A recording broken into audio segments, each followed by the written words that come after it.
You're on, buddy. Wasn't it one time there were two? Good evening. Welcome to Auburn City Council Workshop, October 21st. First on the agenda tonight, we have a presentation by Kara Wilbur from Auburn Maine, talking about character-based code and their experience over the last couple of years in Newcastle, Maine, working on agricultural issues. I'll turn it over to Ms. Wilbur. Thank you very much for being here. Thanks for having me.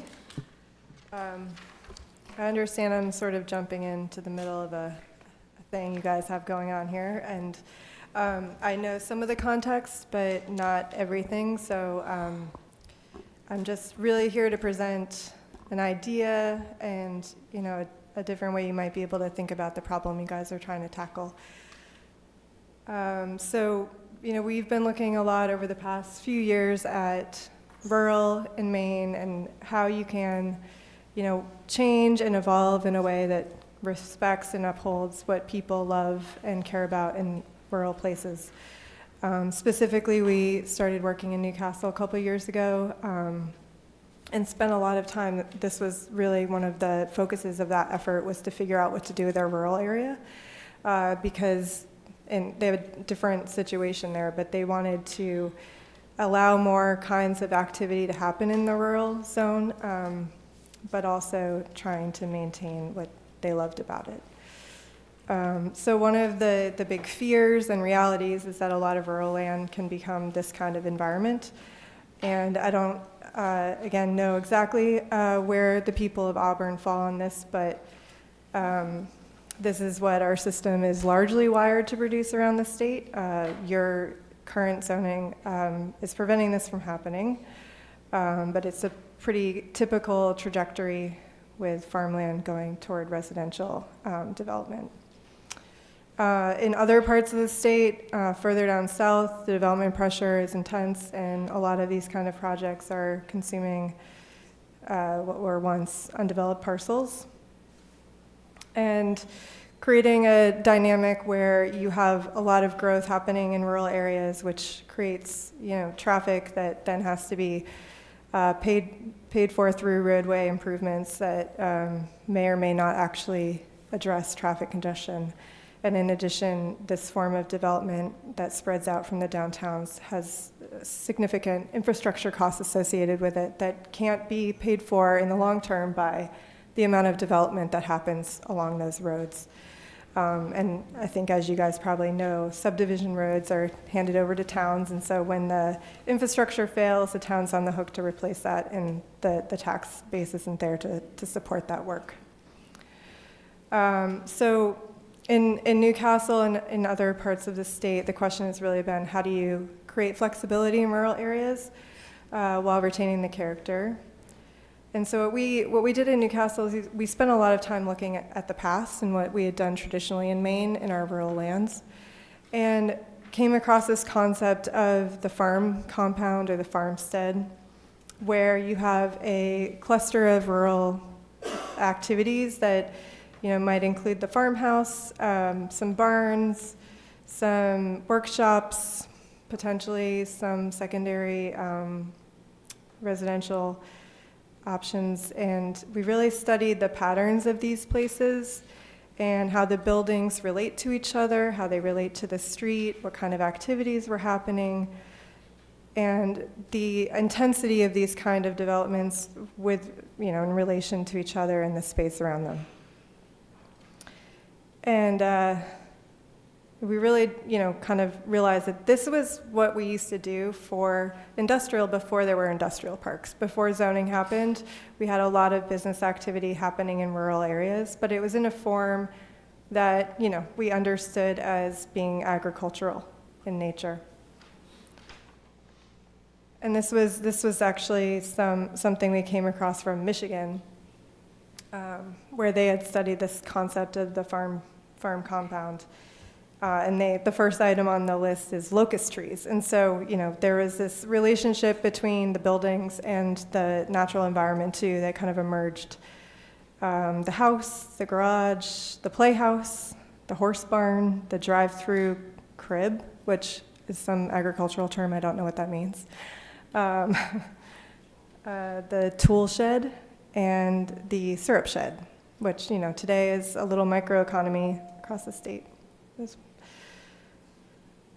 And, in Maine, once you sort of pick up on this pattern when you drive around, if you're like me, you notice these things as you go down roads through many of our towns. We have these farm compounds.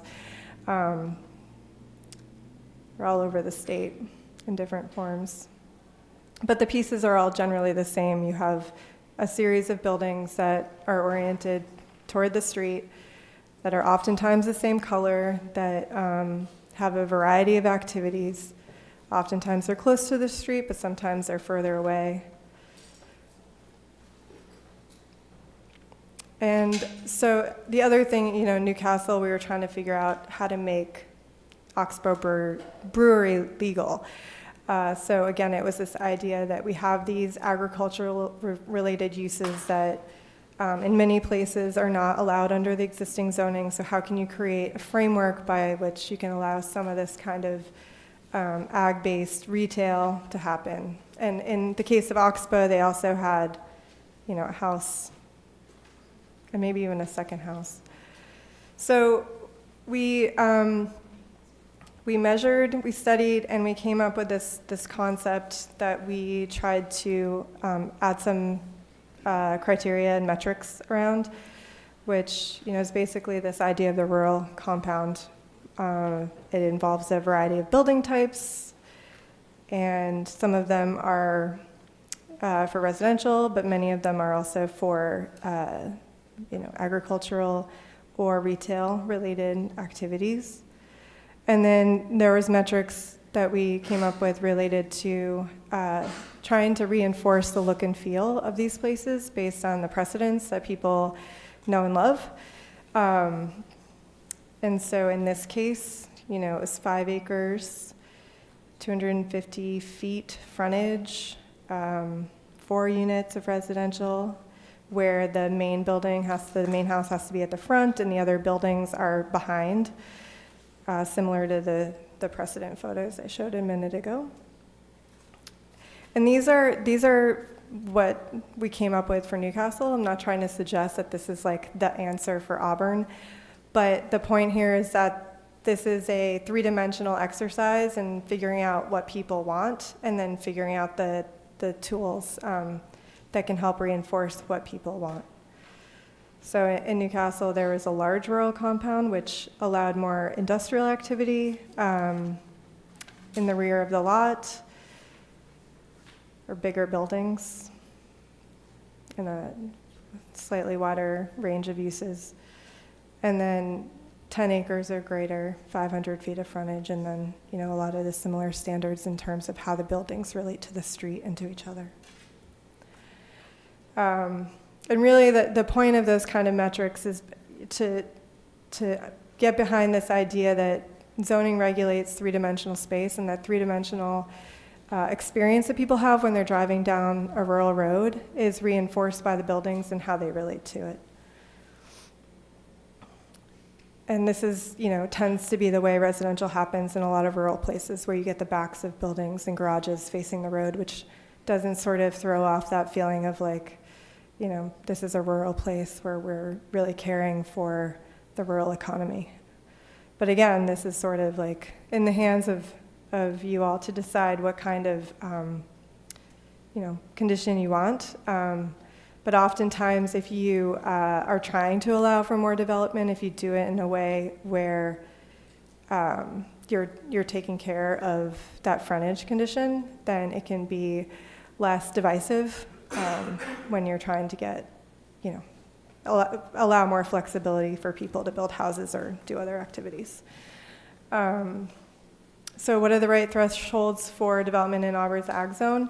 I think, you guys have been focusing on, it sounds like the income criteria. I think that's definitely part of the puzzle, but there's, other ways to potentially look at creating a framework that's a little bit more nuanced, that can help support a, broader range of activities while still trying to keep the agricultural area intact. So I tried to keep this short because I feel like the conversation part is more important than hearing me give a long presentation. So if anyone has any questions or wants to kick off a conversation. And free flow, and this is workshop, so I'm not going to call on people, just ask. Just don't ask over someone else. Okay, I have a few questions. Thank you very much. It's Yeah. great to have more information on here. So I've got 4 questions. I'll try and be quick. How is this, you mentioned that Newcastle was different from Auburn. Were there some sort of just large overriding aspects that you noticed? Yeah, so in Newcastle, they actually did the opposite of what you did back in the day. They zoned most of their rural land for 1 and 2 acre lots. So their issue was that they kind of wanted to undo that a little bit. They wanted flexibility. People who live there wanted the ability to pass down house lots to their kids. They wanted to be able to have more uses, but they didn't want housing subdivisions everywhere. But they had also sort of given that away. And so the farm compound concept was an opt-in where you could opt into that and gain access to the additional uses which weren't allowed under the base zone. But in exchange, you had to have a bigger lot. So you were essentially, creating a framework to kind of allow bigger chunks of land to stay open. One of the things you mentioned is these industrial and business activities going on within these larger lots. Did you think at all about sort of consolidating? People have been discussing this, having value added, say, located Right. in one place, the farm or the activity, the growing may go here, but not being on the lot where the farm is, but there being this sort of central where it's production facility, refrigeration, distribution. Yeah, so on the larger farm compound, where the bigger building was shown, that kind of facility could happen on one of those lots in that case. And when you mentioned the rural compound, how many residences? Because it seemed like you were referring to more than just one residence. I know there are Yeah. 2 sizes. Yeah, so in the smaller one, it was up to 4 units, which could be in an accessory building, a house, duplex, a small house, or a bungalow. So this code had a number of building types, So it could be 4 4 residential units. on that. Is that the 10-acre? That was a 5. So unit doesn't have to be a home, because I always think, I define unit as a residence. No, that's for residential. So there's a maximum of 4 residential units Okay, for the smaller one. I think that's it. And you mentioned at the end, besides what could be some suggestions, but you didn't get to them, so I won't ask you to do that. Thank you. Thank you.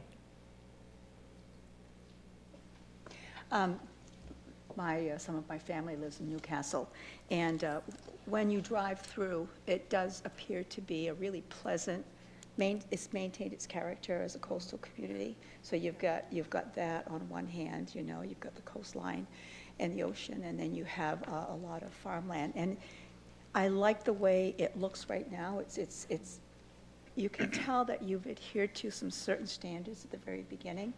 And you mentioned when this all began.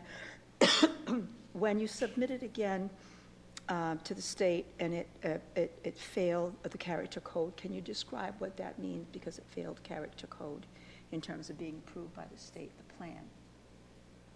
So the state, it didn't fail at the state, it failed locally. Is that what you mean? The code was not adopted It said yet. here, the plan and code are not yet certified by the state or adopted by the town at this time. Right, it's not adopted by the town. Right, and in April 2019, Newcastle Selectmen began discussing the code, but it said, up above, it said it was submitted to the state for review, but was withheld by the town due to failed character code. Right, it went to town meeting, and it got voted down. And so the local committee is working on addressing some of the concerns from the residents who voted What against it. might those be? Can you remember? So it's not that I can't remember, it's that I don't necessarily know completely, because we handed the code over and then the local committee continued to take the code. They really understood how it worked, and so they continued to work on it and continue to change it, update it, refine it to make it really theirs. And then the vote happened, and I I know that they're making a number of additional changes to try to respond to that. I can't say too much about the particulars of what caused people to vote against it, but it is really hard to do a zoning change of your entire zoning code at town meeting, as you can imagine. Be the great, if you were to pick perhaps like 4 areas that are really important to everybody in terms of how it addresses character code, how it makes it part of that character code ideal. Use your mic. Sorry about that. What, if you had to think of about four topics that really relate to character code in terms of what would be the most important elements that Yeah. rise to the top that your folks in town wanted to have as a priority, as priorities? In Newcastle, Yes. increasing tax base was a big one. Creating a Tax base. predictable set of rules so that they could attract potential investors to town, specifically the downtown, so that they would know what they could build quickly. The code that had been in place before was very arbitrary and unpredictable, confusing, and so we were trying to help them create a very clear and predictable set of rules that a normal person could read and understand. The rural was a big piece there, trying to make it more flexible while also retaining rural character. That's 3. Is that close enough? Well, I got 2. I guess I must have missed one. Rural, making it more flexible to what? In terms For more activity, rural. for more uses. more activity yeah. for use. Okay, thank you. Thank you. Yeah. And I know you're right back in the Newcastle's right back involved again as of April 2019. It says it resumed discussions. So Yeah. when do you see an ending point in terms of when you think you've got the package all together?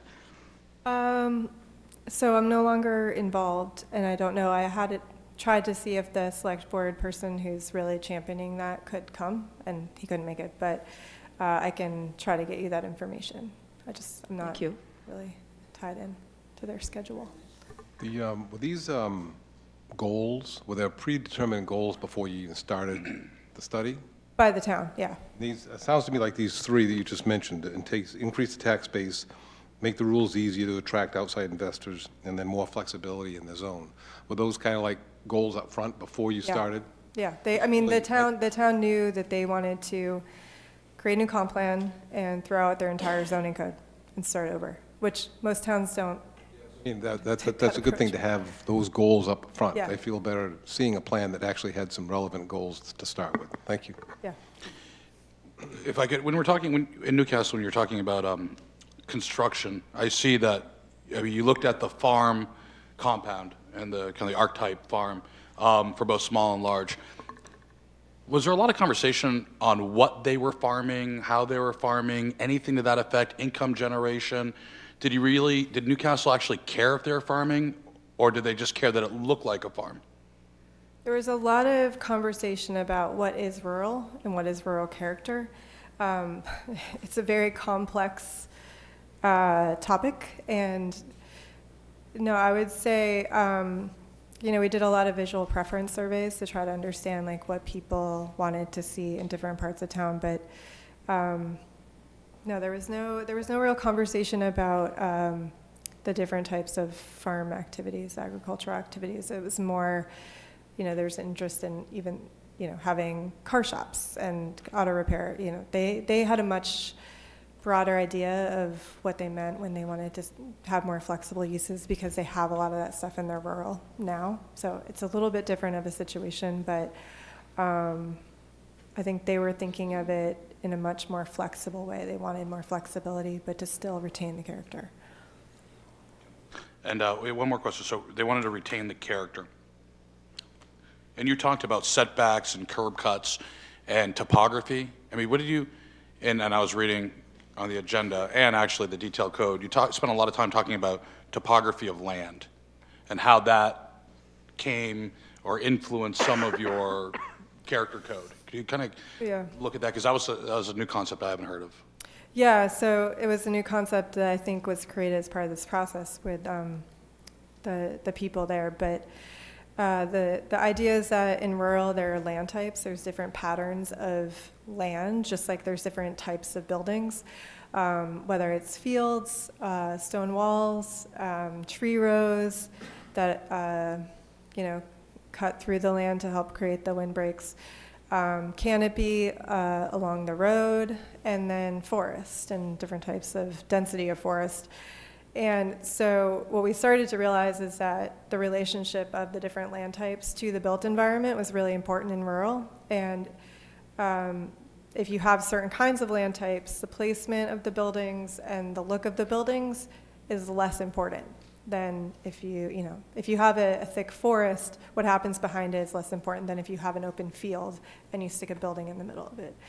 And so the land type concept was a way to kind of recognize that and create a system where there's greater flexibility related to buildings with certain land types present.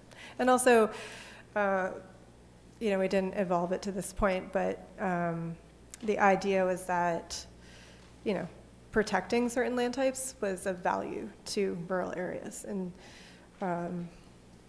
so if you have a field, putting the buildings to the side or trying to keep the tree rows and the stone walls. But it was literally a concept we came up with during the middle of writing the code, so it didn't advance as much as it could. It's really just in its infancy stage.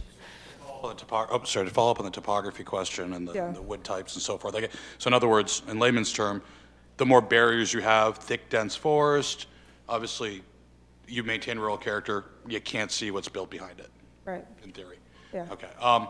The clustering them together, was that designed, or why was that intended to keep them close, to preserve more open space, preserve more ag land, or was there any reason? It was really, we looked at cluster subdivisions as a model, and it was interesting because we were sort of like, yeah, no, that doesn't really fit, and the local community was not interested either in cluster subdivisions. They had already had that conversation and said no, because basically it's the same amount of residential units just crammed closer together, which, yes, you protect the land, but you create this sort of visual that is very out of place. And the farm compound is different. It was based on this precedent that we have all over the state that people are familiar with, whether they notice it or not, they're comfortable with it.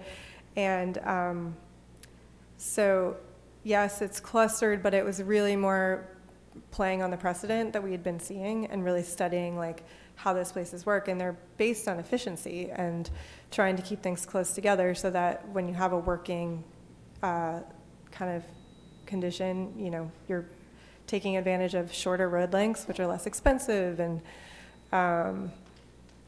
so it was really looking at the precedent and taking the cues from that.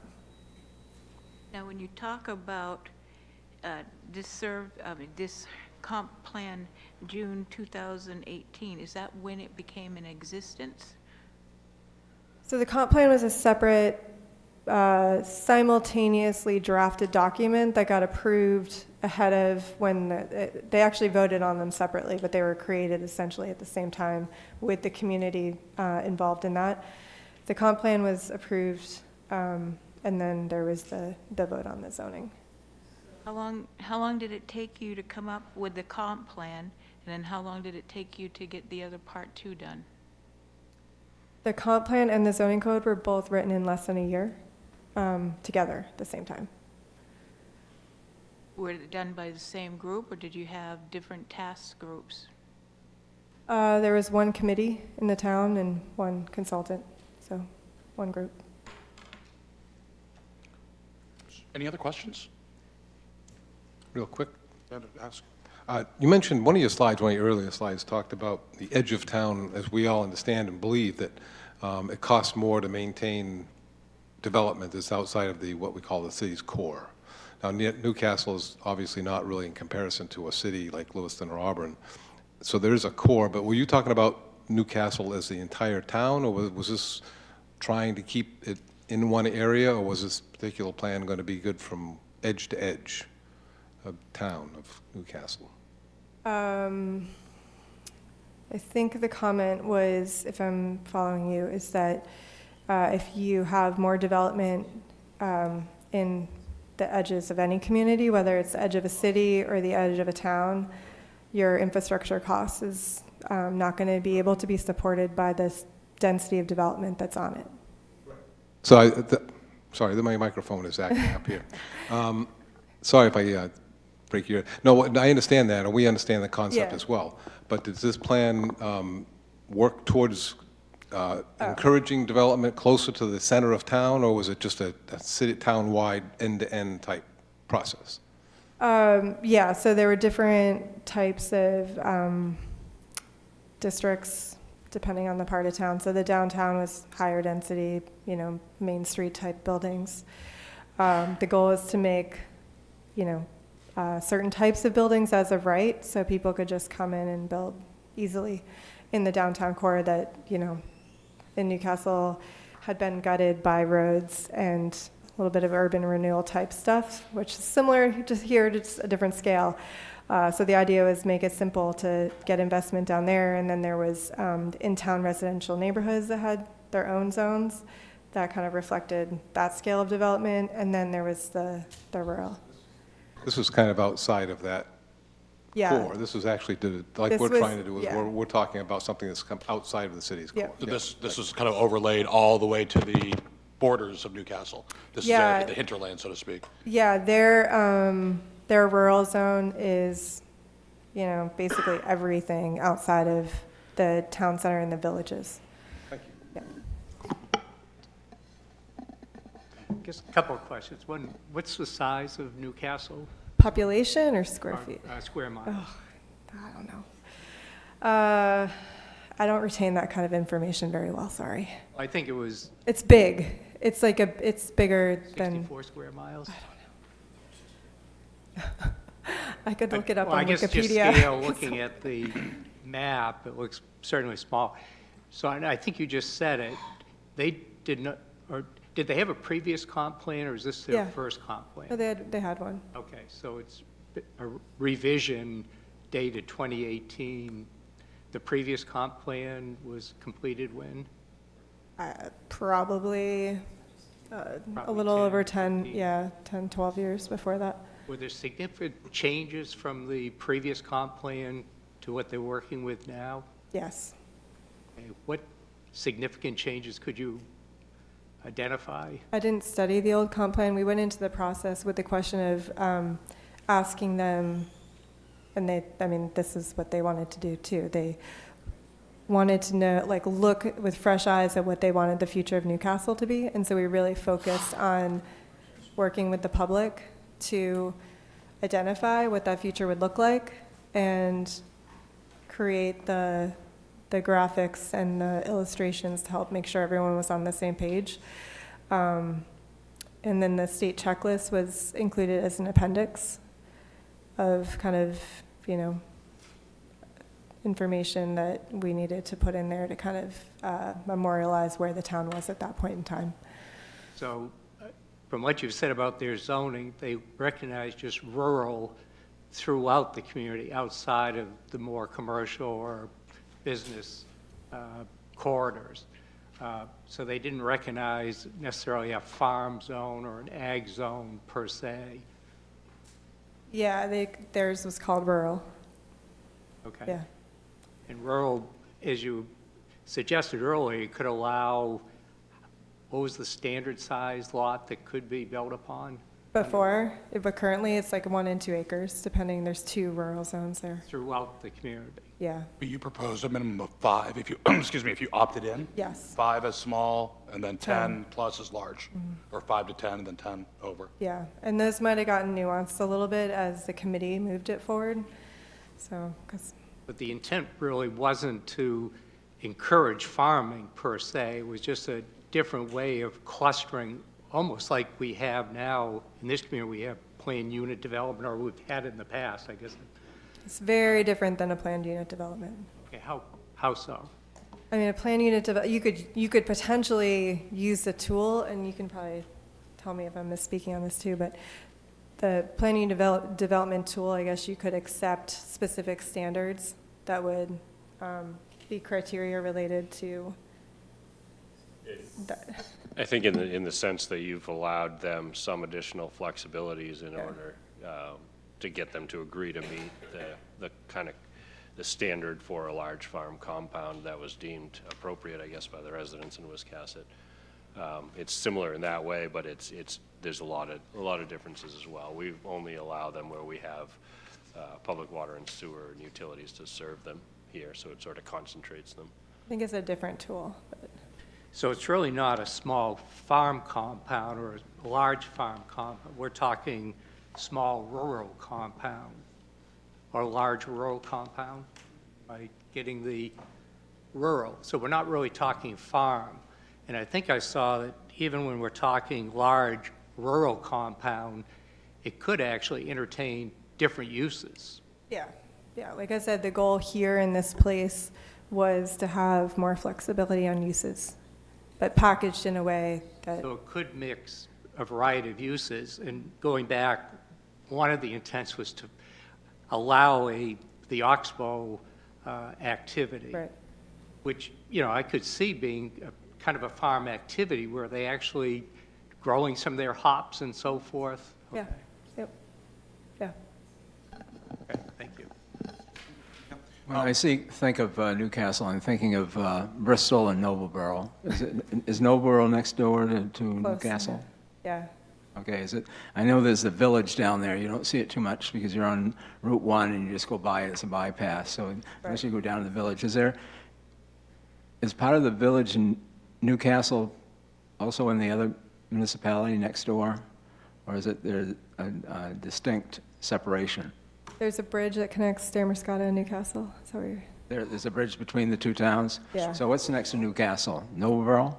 well, Damascotta is across the bridge, and then if you go up towards the mills, I think the next town is Noblesboro. So Damascotta is next to Newcastle? Yeah. Right, okay. Yeah, when you're going into Damascotta to get to the peninsula, like Pemaquid or any of those places, you have to go through Newcastle to get to Damascotta to get down to the ocean. So is it one of those things that unless you see a sign, you don't know if you're going from one municipality to the other? Well, exactly, and that's why in Newcastle, they made their branding and marketing for the whole project, "This is Newcastle," because most people don't know it exists, and they're kind of getting irritated about that. So do you have city water and city sewer, town water and town sewer there? Yeah, You do, okay. Thank you very much, Ms. Wilbur. Just to clarify, 32.5 miles square, 1,700 year-round residents. So I just Googled it. thank you. So probably about the size of our agricultural zone, a little bit bigger. Thank you very much for your time and traveling, and thank you for reaching out to us and offering this information, and frankly, offering over 400 pages of documents. We really appreciate that. I was really only trying to have you look at 4 pages, but I didn't mow the lawn, so it was a good excuse. Thank you. good luck. Okay, at this time, we are at 6 o'clock. We're going to move into our second agenda item, which is actually a staff presentation. I'm going to turn this over to the Assistant City Manager, Kroll, to go over basically some concepts and options that we have in front of us. Thank you, Mayor and Council. So Eric Cousins will be with us to go over the staff work through this next presentation since our last meeting, just to bring everyone back up to speed on where we are with the different options that we've been discussing. I'd ask Karen probably to come to the table, and Michael as well, just in case there's questions that you might have as we get through the presentation. But Eric, if you want to go ahead and begin. Thank you, Assistant Manager Kroll and City Council and Mayor. We've been introducing new information to the council at every workshop now for 4 or 5 meetings, and most of what you have for new information tonight was just done by Kara Wilbur from Principal Group, and we wanted a chance to go do an overview of some of the other concepts that the council's talked about already, and then hopefully look to you for some direction on next steps. So to date, we've looked at a number of options, but it seems that we've kind of narrowed in on three potential concepts that the council's been discussing over the last number of workshops. The state farming and land use requirement, a staff concept that was presented at the last workshop a couple of weeks ago, and the character-based code as another concept that was presented for the first time tonight. As we talk through those, I would encourage the council to think about the purposes of the ag zone, and just that the staff concept really was us trying to use the lens of the comp plan to put something forward as an option. We focused a lot on ag and forestry, but the comp plan lays out a number of other purposes for the ag zone that have come up in the discussion, that maybe even there should be some different considerations given for certain areas of the city that are in the ag zone for different reasons. Ag and forestry has really been the focus of the discussion recently. The other purposes of the zone have been to control or to direct growth to certain areas and to limit it in other areas. Lake Auburn watershed, the letter that you received from the Lake Auburn Watershed Commission certainly highlighted the Lake Auburn watershed as one of those areas that has relied on the ag zone for a reason other than agriculture. You know, heavy agriculture in that zone might not be good for the watershed. So any of these options, you certainly could choose to apply those differently in different areas of the city if you were looking for a different result. Just use the watershed as an example. The first one was the state farming land use requirement. These are the requirements to participate in the state tax program that allows for a reduced assessment for people that commit to meeting the criteria of this program. Minimum size, 5 acres contiguous, used for farming activities. Eligible activities, all farm-related uses, crops, livestock products, does not include forestry, composting, marijuana, among other things.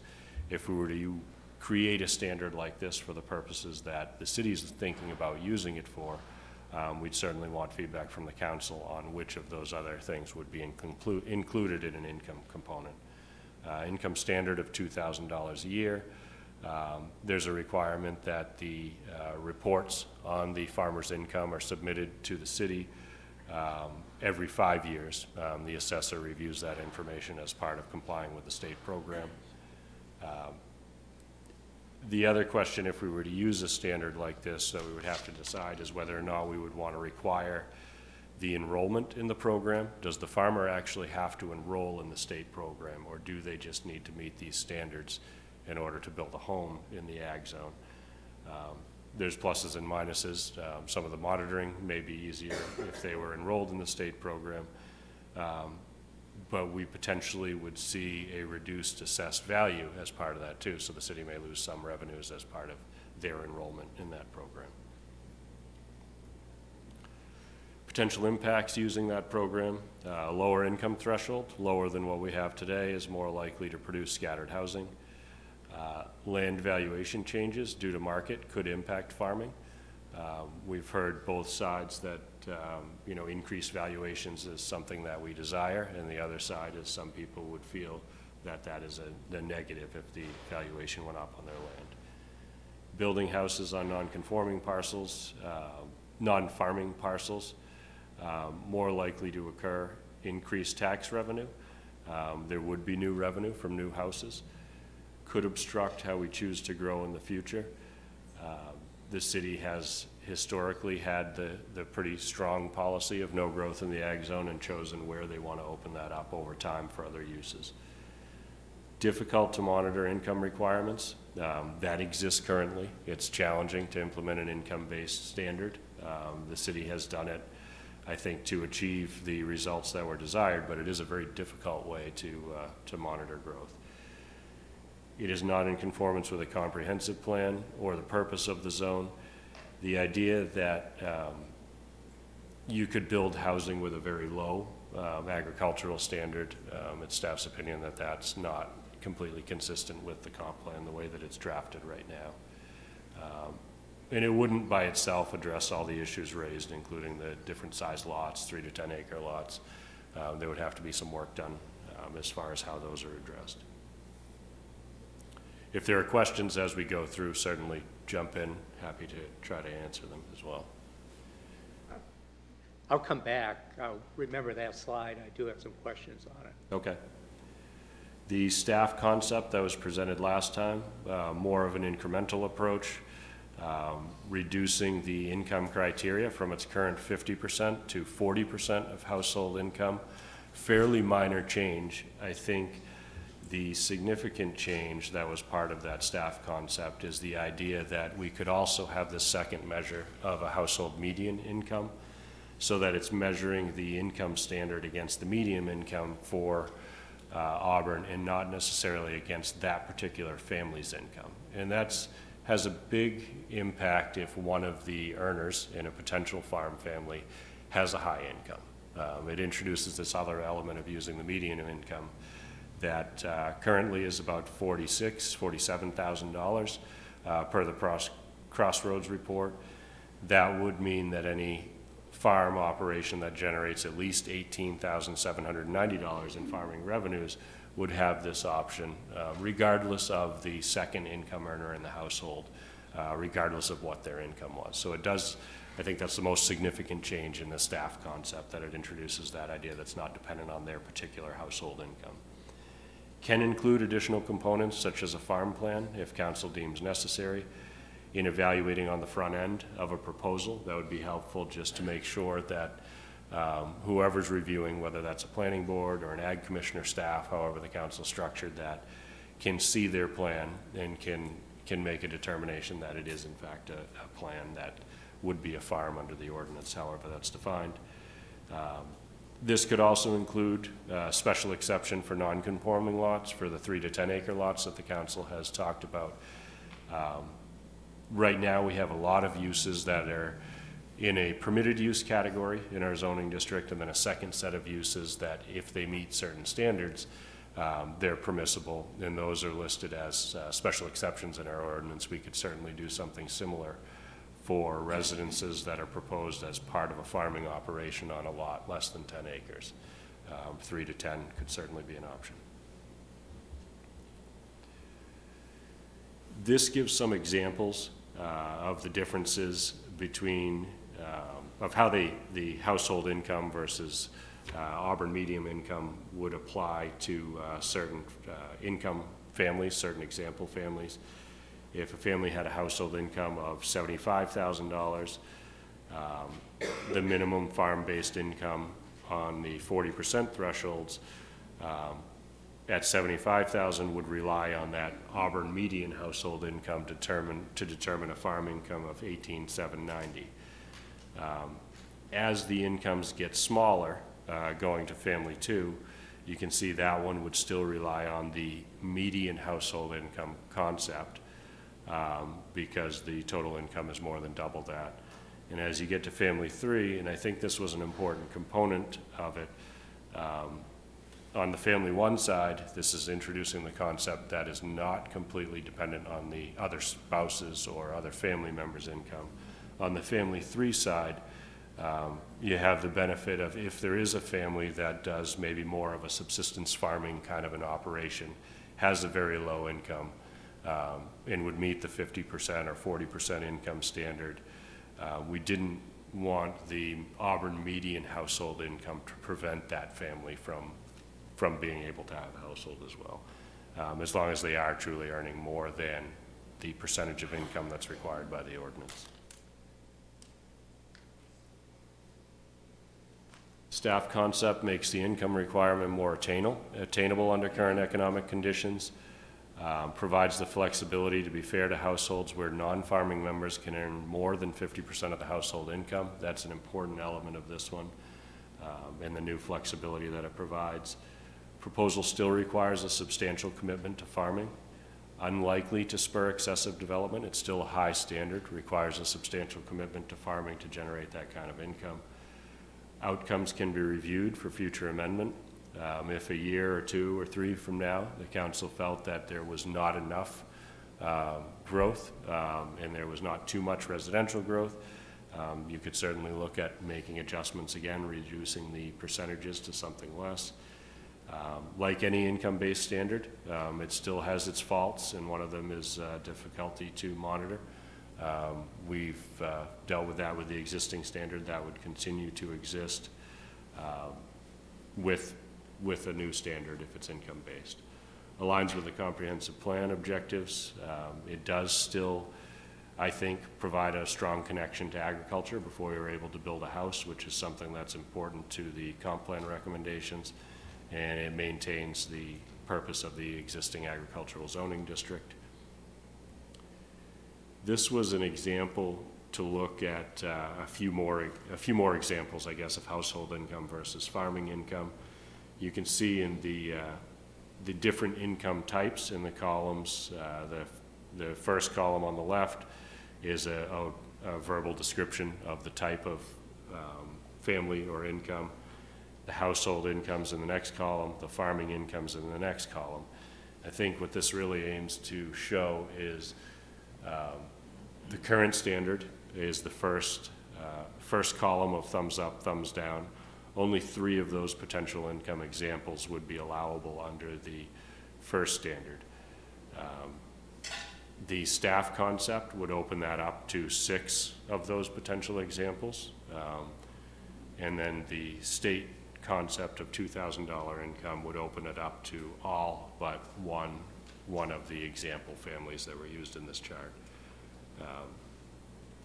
You can spend some time looking at those examples, but the real point, I think, with this slide is that there's a current standard. The staff concept provides some middle ground, and the state plan really opens it up to most types of families with fairly small incomes from farming being able to build a home. The character-based code, you received a lot of information from Kara tonight on that. This concept really exists in Auburn already in our downtown areas. There's been talk about expanding it to some of the other in-town residential neighborhoods, but we really, before tonight, had never talked about using that as an option within the agricultural district. I think the key is to identify what outcomes, whether you're using a character-based code or a traditional zoning tool, identify what outcomes or patterns you want, what kind of growth you desire, what kind of growth is acceptable, and we can craft a tool that will deliver that. The character-based code, again, the desired character must be determined and agreed upon on the front end so that a tool can be drafted. Doesn't dictate how the land is used. That's one thing that we saw as a great benefit of the form-based code in our downtown, is moving away from dictating how buildings are used in the downtown anyways, and really creating the built form, the urban environment that people associate with a downtown space, the efficiencies that come with that, and the tax revenues that can come with that, and not controlling the uses as much as we have in the past with zoning. Eliminates the use of the land as well as the income requirement. If you build what looks like a farm under a character-based code, whether it farms or not, that would be acceptable under the character-based code. It's a great tool for creating a land use pattern and potentially density. It really does allow the council to dictate the density and the pattern that they want, and that can be delivered with the character-based code being crafted to promote certain elements. Would require time and effort or money, may or may not be in conformance with the plan depending on the outcomes that you desired in the way the code's written to deliver. That's a quick overview. Happy to answer any questions, and then we're on to next steps and feedback from you. Councilor Lasagna. Yep, thank you for that. That was really helpful to have it laid out that way. Have we seen what a farm plan looks like? Is there a standard farm plan? Is it something we'd create? Is there one that is standard for people to use? So I have not seen a farm plan. Forestry plans we have as part of the participation in state tax programs. I know that we could shell out the requirements if the council wanted to see certain elements in a farm plan of what would be required. And maybe Karen has seen one as part of the state tax programs. I don't know if we had a new applicant for participation in the farmland tax program that doesn't exist yet. Would they have to produce any kind of a business plan or farm plan to enter the program before they've proven themselves? No, they would not be required to provide us with a business plan. We do have, Audrey was working on some statistics for you to determine whether or not, or what type of properties we do have that are taking advantage of the farmland plan. She was determining whether or not we have some in our commercial zones and other than our residentials. We do, but they are using them for farm purposes. And the only qualification would be, if you are in that farmland program, is that you are using them for farm purposes and you do meet those guidelines. Just to answer that, I just did a quick search. USDA has template farm plans. They're the exact same as the USDA says, a business plan for any type of startup business.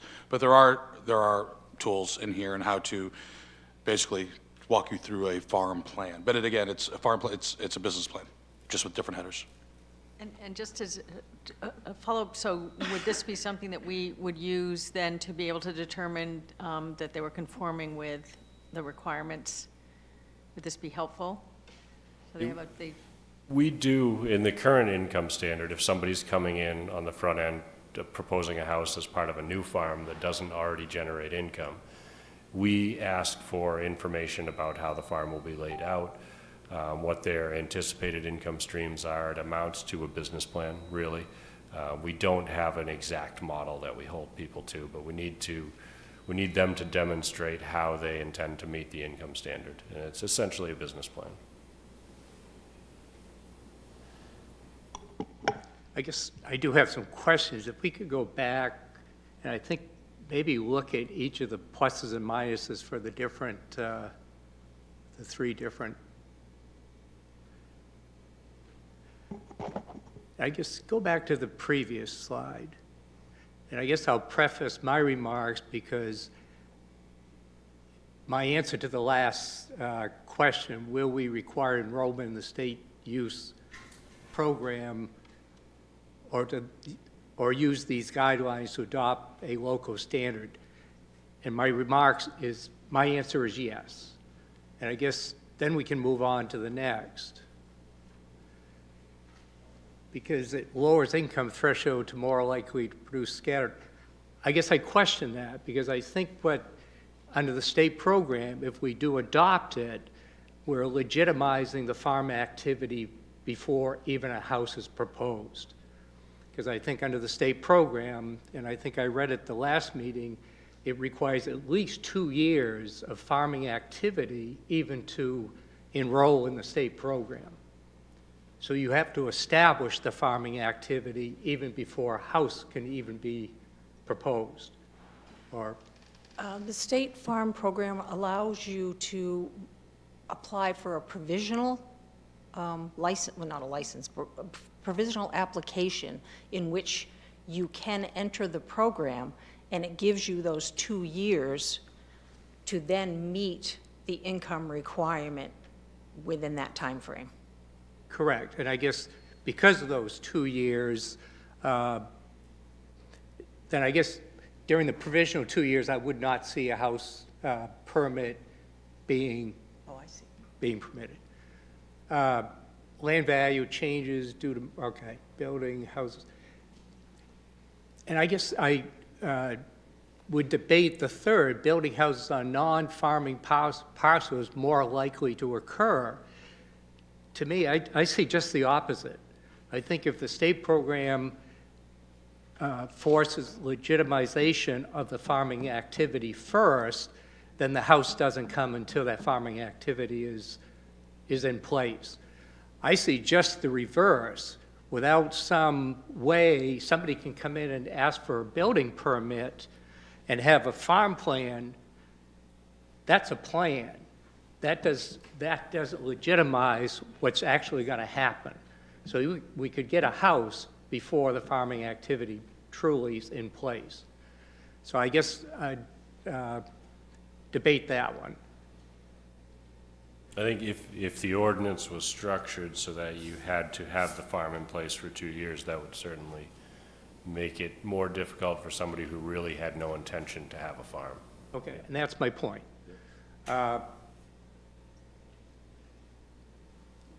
Increased service costs to remote areas. Again, it gets back to the whole question, are we looking for, a house is what is going to be the cost to services. So either way, I think we're looking at the same thing. If we, again, if we're looking to try to encourage farming, then we want to legitimize the farming activity first.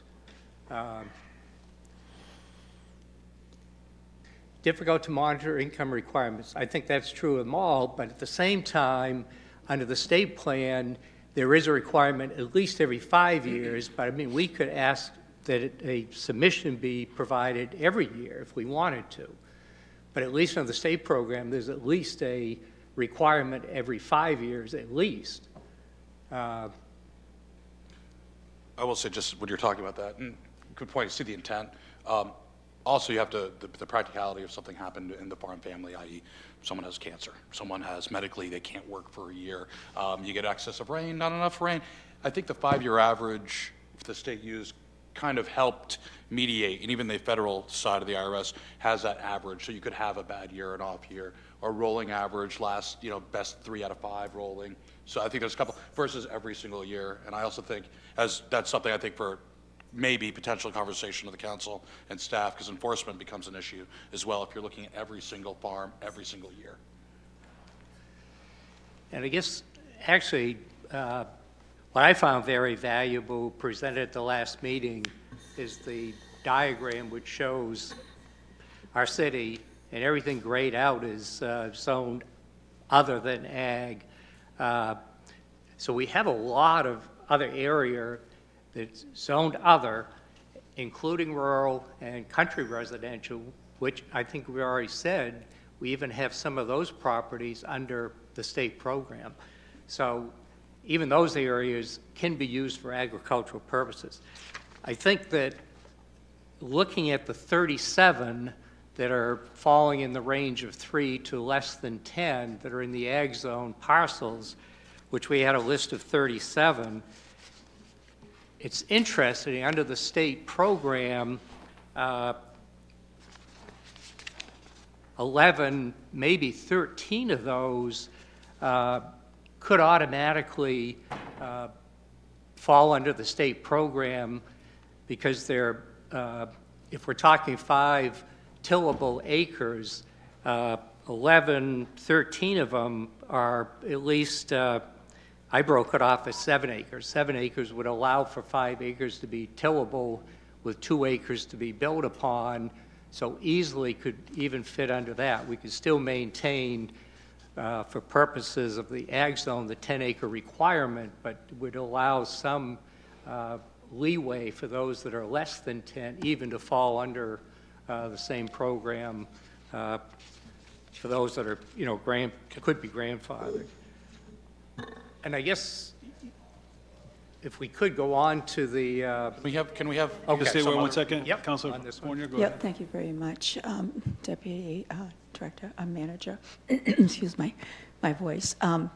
If we're looking at the, first of all, I'm not in favor of completely using the state standard. We're a unique village, city, farmland, just like Newcastle, Damascotta. They've shown us that they are very unique and they're working with their uniqueness.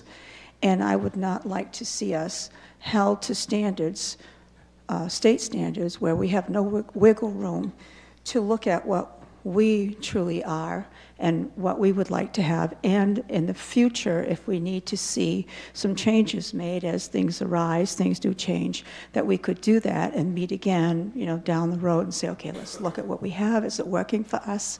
And do we need to make any changes? So I think the state may decide it wants to do something different, and then we're going to have to go along with what they are purporting. So I'm not in favor of the state rules. And also, just going back a little bit on the 50%, then we went to 40%. I think the idea is that we want to hold people accountable if they're going to be using the ag zone for ag purposes. There needs to be some sense of accountability, such as are you farming and what's your acreage. But I also think that we could deal with 30%. 30% wouldn't be that bad. I wouldn't want it to go so high that it's a constraint to families who the other partner may lose job, and then there's only the farmer who's going to keep it all together. So those are a couple of, before you go on to the next, those are the ones that I'm thinking of in terms of my concerns. Can I ask just council a couple questions? And I think going back to Councilor Titus's conversation about goals, and just to kind of for us to be a little clear on on certain issues. First of all, does the council want more farming activity, either commercial or subsistence farming activity in the city as a whole? Or is that something that we can generally agree on? Farming to grow something or cut trees down, you know? Okay, yeah. So I'm getting nods. I want the ability to somebody to be able to farm if they want to. So the idea of the 50% rule is you have to have 50% of your income derived from farming prevents a lot of people from even deciding to go into farming. So it needs to be an option. Now, do we want to make the ag zone all farms? I don't think that's a feasible idea, so whether we like it or not, but the opportunity should be there, and we shouldn't stand in the way. That's the thing we got to do, is make sure we're not standing in the way for future growth in that farming community. Okay, so breaking it down to people desire, there's a desire within the city council to have more farms either producing food for commercial purposes or for subsistence, i.e. I grow it, I eat it, I give it to my parents. That's it. There's no monetary value, which these plans are difficult with. So, I'm sorry. You had some time. Excuse me. Okay. So, a couple more follow-up questions on that. So, if we agree that we want to grow stuff or cut trees down, farming activities, a farm, do we care what is grown on the farm? Do we care if it's corn, soybean, plums, marijuana, hops? Do we care what the product is? I think marijuana certainly brings in something different potentially. Good. Right, So right. skip marijuana then, but just other types of edible crops. I guess marijuana is edible though too. I can't keep it straight. But do we care what kind of crops or yield happens on a farm within Auburn? Yes. We care about the yield and, okay, so Councilor Hayes cares about the yield and the type of product. Anybody else, any other concerns? I'm thinking back of all the work that was done so far, everything that was written out that constitutes a farm and constitutes a product, except for marijuana, I'd be fine with that. So really, I mean, the majority of the council, grow whatever you're growing, because it's your business. Just You're grow. growing Animal, it could something. be- Or you're harvesting timber, okay. So which harvesting timber is a perfectly allowable thing now in growing something? Okay, so we got crops is good, yield is good. So we don't care, The question. well, yield, it's a business, so we've talked about income, but, so we're talking about crops, we're talking about a farm.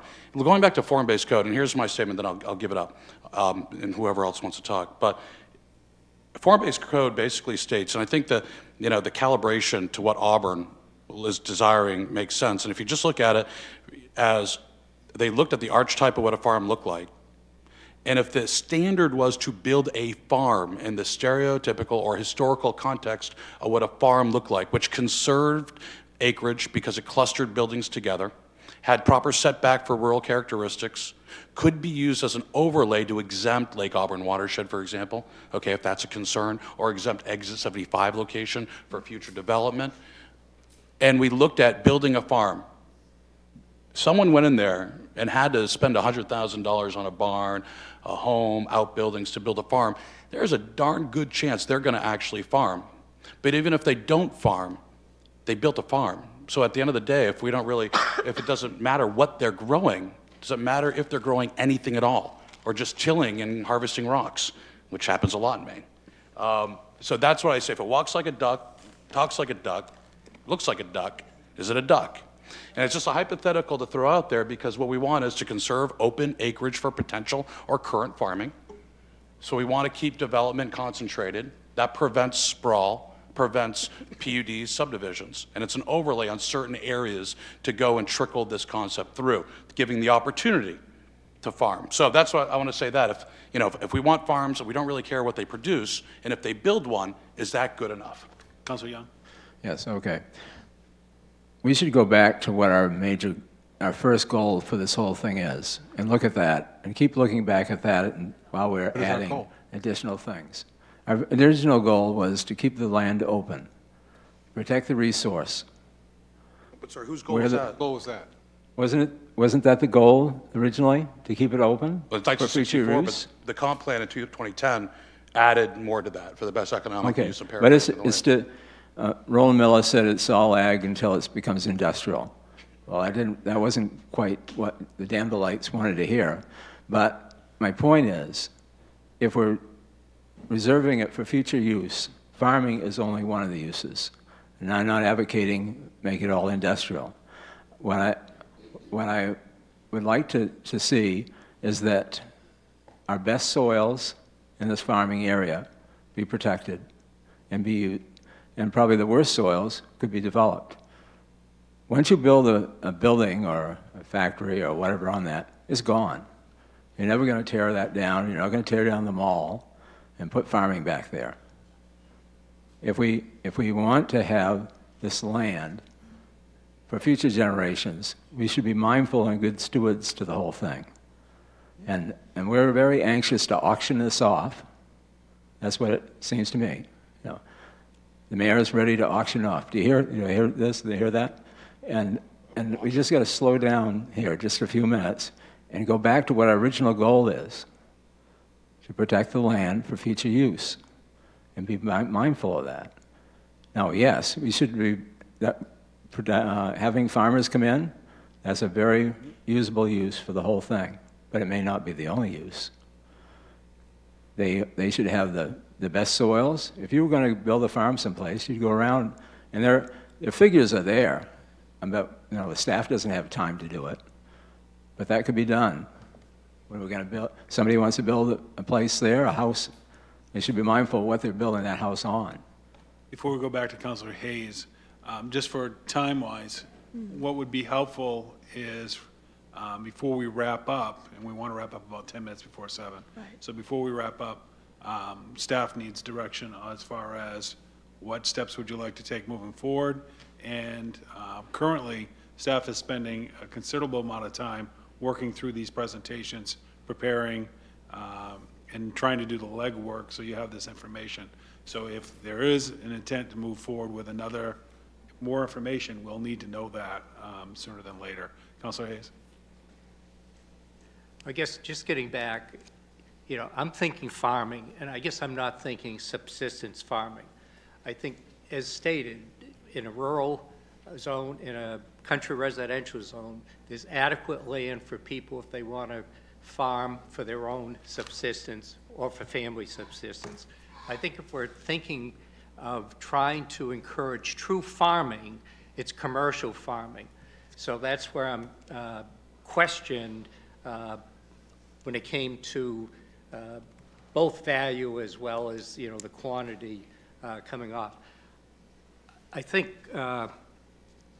Assistant City Manager, I think is right. We've got to, suddenly we've really been toiling between farm and home development. This character issue now, what it does, it allows us to, would suggest we allow for a real farming type facility to be constructed, which is good on the value because our mayor's absolutely right. We're probably talking upwards of $200,000, $300,000, $400,000 to put in what really would be a traditional old farm, a big house, a big barn, some sheds, and so forth. Good for tax revenue, but again, it gets back to just what Councilor Young was suggesting. What was our initial intent on opening this discussion? It was based upon truly trying to allow commercial type farming where we recognize 50% income threshold was too high, even looking at commercial farming. So, and I guess I would suggest, again, if we go back from the original study, the original recommendations, one was for the advisory committee to be formed. We've agreed upon that. It was, I think, recommended to keep the 10-acre. We've agreed upon that. It really is just the 50% rule that we've been talking about. What has been introduced is the 3 to less than 10 as part of the discussion. I think if we could leave that off the table at this point and just deal with the 10 acres and the threshold, that 50% threshold, I think we could come to an agreement for the time being, and maybe this 3 to less than 10 issue needs further discussion.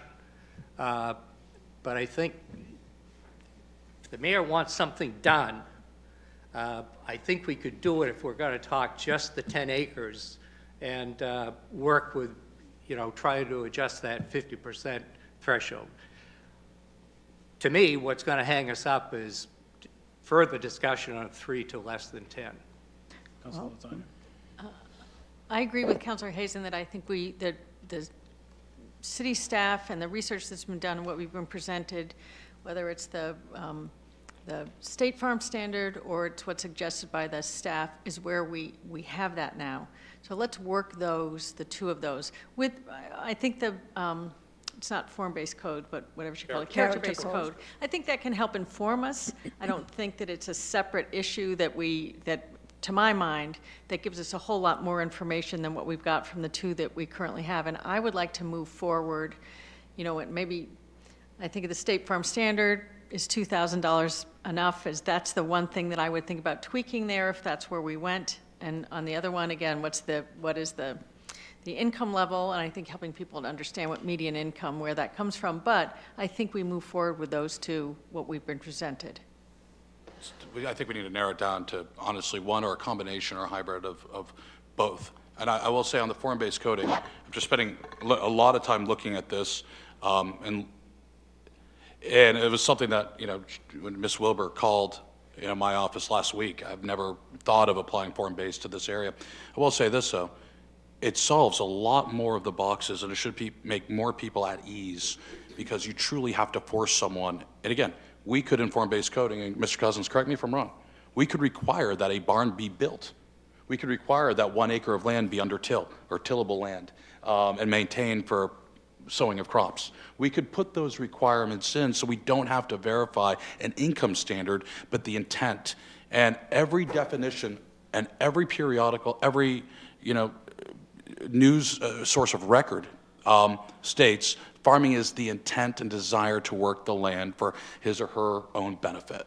And this does that by forcing them to literally build a farm. And I think it prevents, because I tell you what, if I was looking for a nice house and a nice rural piece of land, I'd come to Auburn, I'm like, yeah, I'll game this system, haha, but it's gonna cost me $100,000. I gotta remember, we all gotta remember we're in Maine. That's a lot of money in Maine. Okay, that's a lot of money. So I think that's a pretty good threshold to go after. I think it's a harder threshold to meet than $2,000 a year. But the form-based code is we can have farms built. And I think that and to Councilor Young's point, if we're building farms, but they're clustered together, the farm property, not all the farms clustered, but the buildings, I can't remember the term they used. What that does is preserve large tracts of land outside of that farm building area for potential other development generations down the road if that's so needed. And again, the overlay aspect, I think if we ask staff where the two areas that are currently zoned agriculture or low-density country residential would be for future growth and development, i.e., I hate to say it, factories or whatnot, I don't think that's appropriate there. But whatever the case may be, I bet they could tell us where that is, and I bet we could exempt those areas along with the watershed from this overlay. So we could actually make sure Lake Auburn watershed is not touched. We can make sure that some, call it Exit 75 prime land, is not a part of this overlay. So we can actually, I think, make, I hate saying this, the majority of people very satisfied with this form-based code. So that's my thought on that. I think that, honestly, because from enforcement and so forth, I think if we looked at that, again, 10 acres plus, keep it there.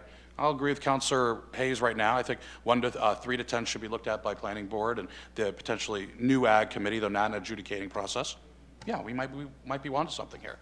I would just be concerned at how they talked about the number of residences that could be built on a certain Well, that's piece of something property. that, I mean, hey, we could probably, from what we're hearing in the community, most people want to build like an in-law bungalow or a home for their child, you could cap it at 2 or whatever planning board thought appropriate and with the comp plan or what the city council wanted to. That was an example. I agree. I don't think 4, or in the large one, I think it was 8 units. I think that's too many.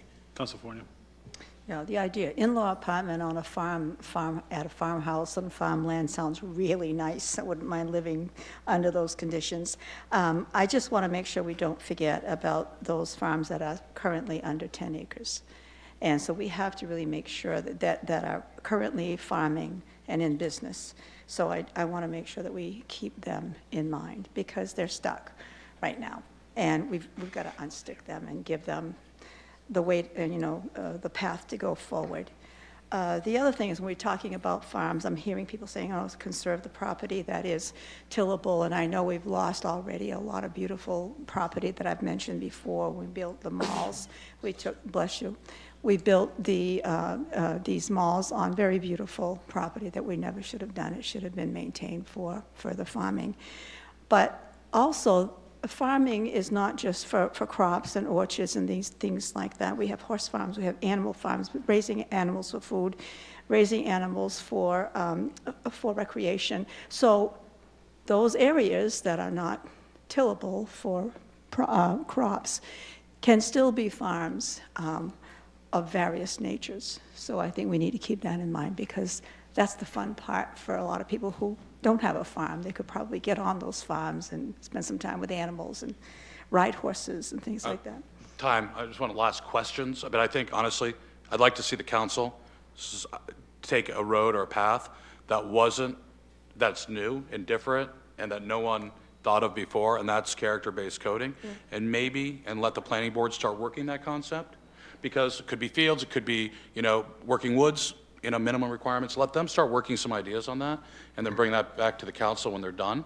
But I think, again, we can always apply maybe an income standard to that later on if it's needed. But I'd like to ask the council if they'd agree to progress down the road of character code for this land, again, with a calibration towards Auburn standards. I see character-based code informing the work that we've already started to do, and I'm not sure what that means in terms of city staff, but for them to sort of completely rethink what our focus is and what they need to put their energy into doesn't seem fair to me at this point. I think you might be trading off work in the future for work now, because I tell you the ability to enforce income standards is going to be completely erroneous. I mean, we've talked about this many times before. Staff's not doing it today. I'm concerned about not following through on enforcement policy in the future. So yes, may it be more staff work today? Sure. Would it be, staff would have to answer that, would it be less staff or staff work in the future? Councilor Hayes. Well, I guess, I like that thought. I think it's something that should be considered, but I guess where we're so close, we have the strategic plan, which is done, going to be fully laid out to the community at the end of the month. We recognize we're moving towards a revision of our comp plan.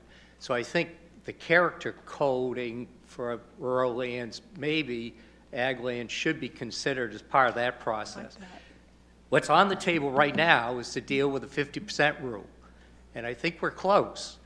And again, I think if we could just concentrate on recognize the 10 acres and recognize and just deal with the 50%, I think we could get something done, which I think our mayor wants to get done. But I think a lot of us want to get something done about that. all right, then In all honesty. let's deal with that one issue. Yep. 2 issues. What's the other issue? You said 10%, the 10 acre. Well, I think we've agreed on the 10 acre. You think so? With variances. With variances? No, not if we want to get an agreement where we can't consider, to me, What I if won't somebody vote. has less than 10 acres? What if you have less than 10 acres? What do they do now? And what do you do? Nothing. For now, nothing. So Unless we adopt, again, the state, if we went with the state program, it does get the number down below the 37 that are in that category. I think you might want to call for a poll, maybe poll the council due to time, and, see if they're keen on, which one of the 3 they're keen on. To be able to vote on whether I'm keen on character-based Just kind of code. giving directional, no vote. So I guess I would look Then and don't. say, Then don't. what would you, I guess to start with, would you like to have this discussion on the workshop at our next meeting. Let's start there. The character-based code? Just what we're continuing to do right now. Do you still want this topic on the next workshop agenda? Andy, you haven't spoken. Leroy? Leroy, you No, should speak. I'm You've got a still, you know, I'm at a loss because I still don't think we have clear goals. If the goal is more farming, then it's easy and clearer to understand what direction to go in. So do you want more discussion at the next meeting? I don't know if we don't seem to want to get down and say, what is our goal? Let's just ask. Everybody, what do you want? You want more farming? You want more farming, you don't want more building necessarily, you just want more farming. I want more farming. Or So do it you- seems Get like that ball you going. all are to a point where you may or may not want to get something done, but the question is still, do you want to continue having the conversation at the next meeting? That's really what we're at. Could- What that conversation looks like, we can then talk about. Okay. Mr. Chairperson, may I speak? Go right ahead. I would like to work on forming this agricultural commission, set the ground rules for them at the next meeting, get that done, because we're throwing in more things, which are great things. I mean, with this character code. I mean, I'm all for protecting Auburn's agricultural natural attributes. I want to help the existing farms as well as bring in what other small farms or people that want to get into farming. That's what I want to do, and I know that's the goal of, one of the goals for the city, as well as trying to help them be able to develop, put a house on a lot so that they can live and farm and have everything close together instead of living apart. So if you remember, the Ag Committee was on a different track, and that did go before the planning board. Eric, is it ready to come back to the council? Do you know, you just got back from vacation? I'll need to get an update from Okay. staff All on that. right, so if that's ready to come back from the council, that would be on the next agenda for the council, but do you want to have an agenda item to continue this conversation at the See, next my meeting? worst fear is, we're doing a lot of good work, we're making their staff do a lot of busy work. When we get done, it's gonna be close to an election, not all of us are gonna come back. And so it may end up starting all over to beginning. We form this agricultural commission, So is that a no? and they'll look at what we've done, and they could come back with a whole different Is that a slate no? of things. Yes. Anya? I'd like to have on the next meeting where we look at the income Okay, and focus on that. all right, Councilor Titus. If we have a consensus that everybody wants to, first of all, we want to promote and farming and help support farming, then I'm in favor of moving forward, and I do like the idea of the character-based code along with the state requirement, so a person actually has a farm, if they want to do anything other than, you know, if they want to build an accessory building to that. So I'm in favor of going down that road, but I don't want, the idea that Councilor Young said the goal is that we want to save this land for future use. If that's our goal, we need to change completely what we're talking about here, because that's a different discussion altogether than just putting impossible rules out there. All right, Councilor Walker? Yeah, bring it back next week. Thank you. Councilor Fornia? Yes, I think things that I'm agreeing with is the character-based code will, as you know, Holly mentioned, it would really make a difference if we know we're following a certain pattern. So in that case, I would like to discuss more of that in terms of what would that look like for us. I still think the income needs to be taken care of. I'm all for farming and all kinds of farming. And so if we can preserve the farmland as much as we can and build in a few places where there are buildable places that we have already identified, let's start with those first. Mayor? I don't get a vote. Councilor Hayes? Yeah, definitely continue discussion. I guess the only additional thought might be, again, if we're looking to specific areas that are in the ag zone that might be considered for some rezoning, if some of those areas could be identified. The overlay conversation that we're talking about. You were talking about being able to have the staff to take those sections that we had concerns about or could be future growth. Is that what you're referring to? Yes, Okay. yes. Councilor Young? We want to make sure that the farmland, our best farmland is not built up with a lot of residential housing. Yes on a meeting? Pardon? Do you want the discussion to continue next week, Yes. next meeting, rather? Yeah, so, I'm not against farmers being on the land. In fact, that's what I'm really pro-farmer. But I don't want us to craft such a thing as a gold rush to build a lot of residential houses on the land. I want it to be reserved for farming, because that's the best use. So I think what we'll do is, staff will meet, talk about what we might be able to pull together for that next meeting, especially when we talk about identifying those areas. We've had that conversation internally already, and we'll see what we can identify and be able to present. We'll continue with the income, and then we'll also need to have a conversation about what would you like to do with the character base, form base, and how would you like to deal with that? Whether that's staff comes with a recommendation, or, as the mayor mentioned, planning board, and I think a few others might have mentioned that as well. Yeah, sounds really So- nice. Very good, thank you. Okay, we're going to stand in recess at this point for about 7 minutes. Oh, thank you.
pictures. Yep. Okay, Brian. So, Together, put together nicely. Go. Good evening. I'd like to call to order the City Council meeting of October 21st. Please join me in the Pledge of Allegiance.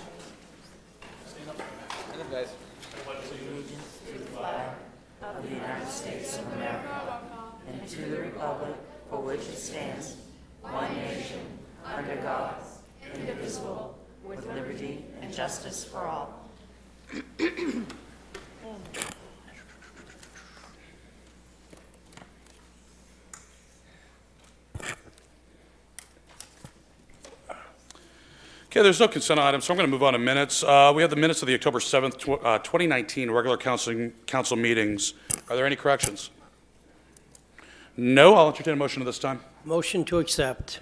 I'm going to motion from Councilor Walker. Do I have a second? Second. I have a second from Councilor Fournier. By show of hands, all those in favor of accepting the meeting minutes? Opposed? Abstained? None being. Minutes are accepted by a vote of 7-0. Next, on to communications, presentations, and recognition. First, I've got a couple things. I'm gonna break protocol just for a second. I've got a group of Boy Scouts. Cub Scouts. I'm sorry. Blue, Uniforms. they're almost there. Well, I got multiple colors. Yeah. Hey, gentlemen, you want to come up here for a second? Bring them all the way down. Way down to this side. Oh, thank you. They're all eating. It's code for me to have them stop eating our city council dessert. Come on, guys.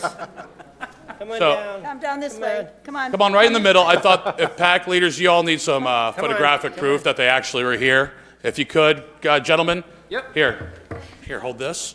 I know. Someone has to hold my gavel. Just get in line here, look at the audience. Council, if you want to stand up, let's get a big picture. Smile, kids, smile. Take the hat off, take your hat off. You're indoors. Very good. Okay, give me back my gavel. Enjoy the meeting, gentlemen. Enjoy the meeting. Thanks for coming tonight, okay?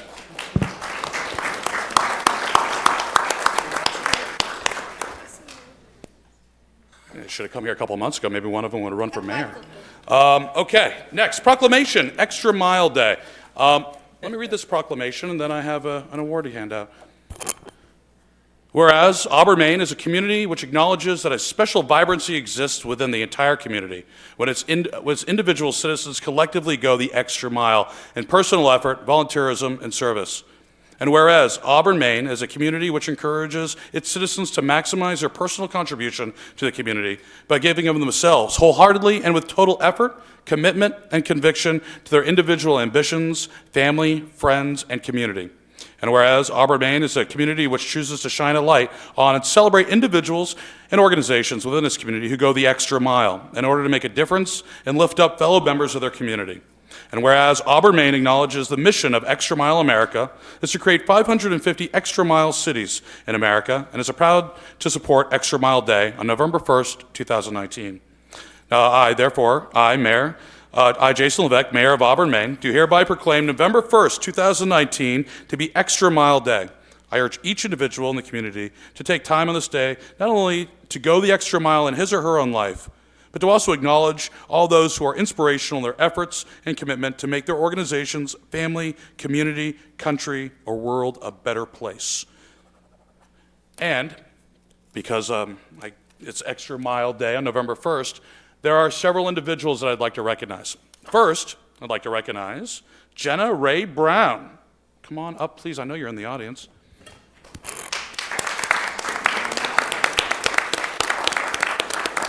So this is where, Jenna, your family here too? Are your daughters? It's awesome. They don't look like you. Not at all. So I'd like to just, first of all, talk about Jenna. Jenna is a manager over at Gritty McDuff's right here on Main Street. It's a great downtown business. During the sesquicentennial year, we have asked for some pretty abnormal, crazy requests and partnerships and collaboration with area businesses. Jenna has been at our meetings, there, giving, above and beyond, adding great ideas and helping New Year's Eve, our Memorial Day, our Blues and Brews Festival, everything that we do in Auburn, great events. And honestly, I don't think we could ask for a better downtown business who's been there since 2005. I know, I was an original Mug Club member. Still am too, I think I just renewed.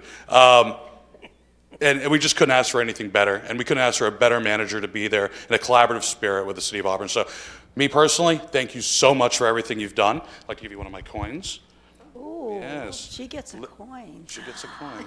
So, thank you very much, Jenna. So everybody, thank you. I have another copy of that for you, too. Yeah, but thank you. And Cynthia Peters isn't here. So they have two other nominees, and let me just talk about them very quickly. Cynthia Peters has, if you all went to Edward Little High School, you know Miss Peters. Yeah, oh yeah, we all know Miss Peters. She instilled a lot of us the love of politics and history and everything about good debate and conversation. She is retired from Edward Little, but she is still active in the community and has been a one-person show and spirit and galvanizing force around our alumni weekend coming up November 1st, 2nd, and 3rd here in Auburn, running around town, hanging posters, researching every officer for every graduating class since 1949. Just amazing amount of work. So Ms. Peters, thank you very much. We'll recognize her at a latter date. Also, Melissa Slattery from BJ's Wholesale.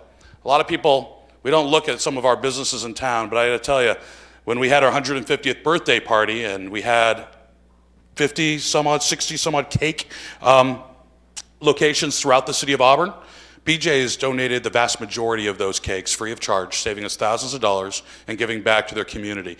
And one usually doesn't think of that philanthropical giving from a large corporation, but I got to tell you, it's alive and well, and they're a valued member of our community. So I'd like to, thank Melissa Slattery. I'll recognize her at a later meeting as well, but I want to make sure everybody here knows these three individuals really do go the extra mile, in some cases, miles. So thank you very much, and thank you for being here.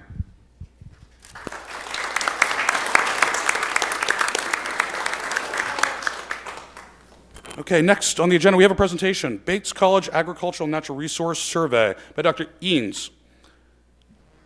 He's a visiting professor, Environmental Studies Department, Bates College.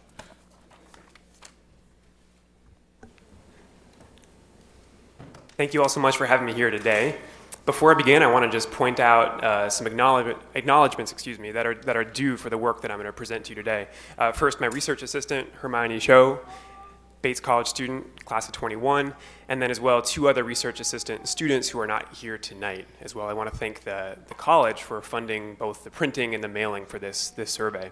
So with that, I want to just briefly introduce myself. As the mayor said, my name is Francis Eanes. I've been at Bates College for the last 2 years, and we're good. Part of what brought me to this work is past work I've done in other communities, not too unlike Auburn. I've done survey work in Wisconsin and Illinois and Michigan and Indiana with landowners. My broad research interests, and again, part of what brings me to this work today is in really trying to understand how landowners make decisions, what they value when they're making natural resource management choices with their land. And so in part with that, I've been very interested in this particular agriculture and resource protection zone conversation, which I've been paying attention to and showing up for meetings ever since I've been here. And as well, in part because of the work that I do at the college through community engaged learning and teaching and research, I've met a lot of community partners and Auburn residents, both in Auburn but beyond Auburn, who are, as I can observe, very keen in really thinking about how to best steward not only this community's resources, but really think about farming and agriculture and forestry broadly. So it's in part through all of these conversations that I come before you today, and I do thank you for giving me some of your time. With that in mind, I wanted to share some of the particular background that led to the actual results that I'll show you. So first, I want to just be clear that the results I'm going to show you today are really designed to take a step back from some of the very important issues that I've seen you even here tonight talking about, including the 50% income rule and the 10-acre rule. And as important as those are, my goal tonight is really to step back and think about the broader purpose of the ag zone. I heard Councilor Titus talking about this just 20 minutes ago and saying, what is the goal? What are we really trying to do here? And I hear that. And so as I looked back at the original purpose that defined the Ag Zone Ordinance 55 years ago, these are some of the themes that are there, right? So it's conservation of natural resources, preservation of open space, encouraging ag, forestry, and recreation, preservation of rural character, preventing sprawl. Again, these are broad themes. And so one of the questions that was underneath all of this, for me and for the partners involved in this work, is trying to understand how relevant are these themes today? And also, how do landowners make trade-offs as they think about these? Are these all equal in everyone's minds? So that's the broad context. Specifically, the goals of the survey were to understand Auburn landowners' plans for their own ag zone land, what landowners value most about the ag zone as a whole, right, beyond their land, and then the desirability of future ag zone alternatives, recognizing that decisions that you all and future councils make about the ag zone and how it's governed will indeed shape what kinds of landscapes we see in the future. And my hope, again, is to inform the conversation that you all are having about the purpose of this ag zone going forward in the future, as well as the future work of the Ag Commission, whatever form that takes, as well as ongoing conversations that I recognize you all are having around comprehensive planning here in Auburn. Specific to the survey instrument, which Hermione is going to pass around some copies to those in the audience. Those of you who have the packet from today have a copy of this in your PDF. But this survey design came about through numerous conversations with professional collaborators of mine with whom I still write papers and do research from institutions like Iowa State and Purdue and University of Michigan and Penn State. And I have ongoing projects with them in other communities, but we have, again, broader research questions that we brought to this particular survey. And as well as I alluded to earlier, some of the questions here are coming directly out of themes that are contained in the purpose of the Ag Zone Ordinance as it's currently written, as well as ongoing community conversations with folks here in Auburn. Specifically, the survey was distributed by mail to all Auburn Ag Zone landowners. And just to clarify, I recognize that folks call this the Agriculture and Resource Protection District. I'm calling it the Ag Zone if only because it's easier to say and something that everyone recognizes, even though I get that forestry is, in fact, the dominant land use here. That said, all Ag Zone landowners, whether they only own a sliver of an acre, might be a split zone lot, or whether they live, in fact, in the Ag Zone, were mailed a survey. The 5 waves here simply indicates that multiple attempts to reach out and invite landowners to participate were given. And you can see this happened between early July and mid-August. Of the 772 landowners that we were able to identify, we got 315 responses. This is a 41% response rate. And just to put that response rate into context, for mail surveys like this that I routinely see published in peer-reviewed research, it's not at all uncommon to see mail survey response rates in the teens or 20, 25%. So I'm pleased with this response rate, and I think it really speaks to the great interest that Auburn Ag Zone landowners have in this broader conversation. The 3% margin of error I mentioned here at the bottom is simply a way of acknowledging that no survey research effort ever can reach all 100% of a population of interest. And so we have to use statistical inference to understand how best the people who respond to our survey indeed represent the broader population. So 3%, again, is a number that just gives us confidence that the folks who responded to our survey are broadly in line with the full Ag Zone landowner population. So just to give you a sense of who responded to our survey, what you're seeing here is a pie chart that indicates where survey respondents live. As you can see, just over 3 in 4 live in Auburn. 24% live beyond Auburn. That could be in adjacent communities. It could be out of state. We had some folks responding from Georgia and California who might have been deeded land from their parents, but no longer live here. If we compare the people who responded to our survey on the left, right, with those on the right, that's just all landowners, including those who didn't participate. And this is telling us that for the most part, the people who responded to our survey are broadly representing, again, the broader population of all landowners. As you can see, there is a bias in our respondents towards people who live in Auburn. Again, a slightly higher proportion of our respondents are Auburn residents. This is not surprising to me, given the fact that this particular issue has received so much attention over the last few years, and we would expect that perhaps those who live far away may not recognize this as a pressing issue. But still, I want to acknowledge that there is some discrepancy there, but broadly our numbers are in line. As well, when we asked respondents, for how many generations has your land been in your family? This is the breakdown. As you can see, there's between 50 and 60% of our respondents are first-generation landowners, and 40 to 45% are what we might call legacy landowners. Likewise, when we asked, where does the majority of your household's income come from? As many of you would suspect, about 95% of respondents to our survey said the majority of their income comes from off-farm, non-ag zone land sources. About 5% saying it comes mostly from the ag zone. Again, this is broadly in line with, one, what I expect that you would suspect, and two, with broader trends in agriculture and forestry nationally. So, recognizing that landowners have many different options of what to do with their land in the future, we asked them, how desirable to you are the following future uses of your ag zone land? Again, just as individuals. And what we see here are these responses. And just to orient you to this chart of how to read it, I'm going to just call your attention to this top bar here. So what I see here is 68% of our respondents said that passing land on to the next generation was either desirable or very desirable, compared to 11% who said this was undesirable or very undesirable. And that white gap in between the blue bars and the green bars are the people who are kind of riding the middle of the road. They said it was neither desirable nor undesirable. So that's just generally how this chart is laid out. I'll give you a moment just to take it in.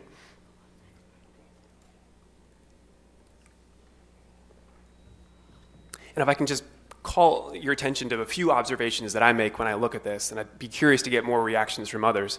What we see is that these top two items, and really only two, have majority of landowners saying that these are desirable or very desirable, and that's passing land on to the next generation and actively managing your land yourself. Again, indicating the strong feelings and values that Auburn landowners have invested in their land, not just as a financial commodity, but as something that's very important to them. Likewise, these two items here deal with different forms of development. As you can see in the top one, build a house on your land for you and or your family, gets 41% of landowners saying this is desirable or very desirable, compared to 36% saying undesirable or very undesirable. But now when we ask this question around selling your land for residential development, you can see that number goes down considerably. And then these three items in the middle all deal with different forms of use of land that could keep it in various forms of production. And that's either selling your land or renting your land to others for farming and forestry, or allowing some form of recreation. And even though these numbers are low, what stands out to me when you dig into these a little bit more is that generational landowners, or excuse me, first generation landowners tend to actually report higher desirability for these items, indicating that perhaps in the future these will actually increase over time. And similarly, higher percentage of Auburn landowners versus non-Auburn landowners expressing desirability for these three items. So when we move beyond thinking about just individuals' land and ask respondents, when you think about the things that make a desirable rural community, such as the communities that make up Auburn's ag zone, how important to you are the following characteristics? And again, the items I'm going to show you here are drawn directly from the themes I showed at the beginning of the presentation that come out of the purpose as currently written for the ag zone ordinance, excuse me. Now, there's a lot going on here, so I want to just, again, orient you to the chart and then highlight a few things and then allow you to ask questions at the end. So if we look just at this top bar, what we see here are 82% of landowners say it is very important or extremely important to have widespread use of farming and forestry practices that keep the area's water clean, compared to 7% who say it is only slightly important or not important at all. And again, in this particular case, the white space in between the blue bars and green bars indicates those who said it was this characteristic, which is moderately important. Again, kind of the middle of the road folks. So again, there's a lot going on here. I want to just focus your attention on a few things here. So these two items here, I already mentioned the first one, speak to the active conservation of natural resources, a working landscape that still is thinking about natural resources conservation, both having strong overall importance. These two items, I think, are relatively clear and speak for themselves, but point to the importance of what the ag zone has done historically in terms of holding property values relatively stable compared to other areas, as well as keeping property taxes, again, relatively low. These three items here speak directly to the working landscape and the idea of livelihood and how important keeping farming and forestry opportunities are. The bottom item, which has the least overall importance among our respondents, as you can see, is maintaining the viability of non-farm and non-forest businesses. These are things like gravel pits, auto repair shops, and other things that we don't normally think about when we talk about the ag zone, but in other communities have been items that have risen to the top as being important to preserve. That's why that's there.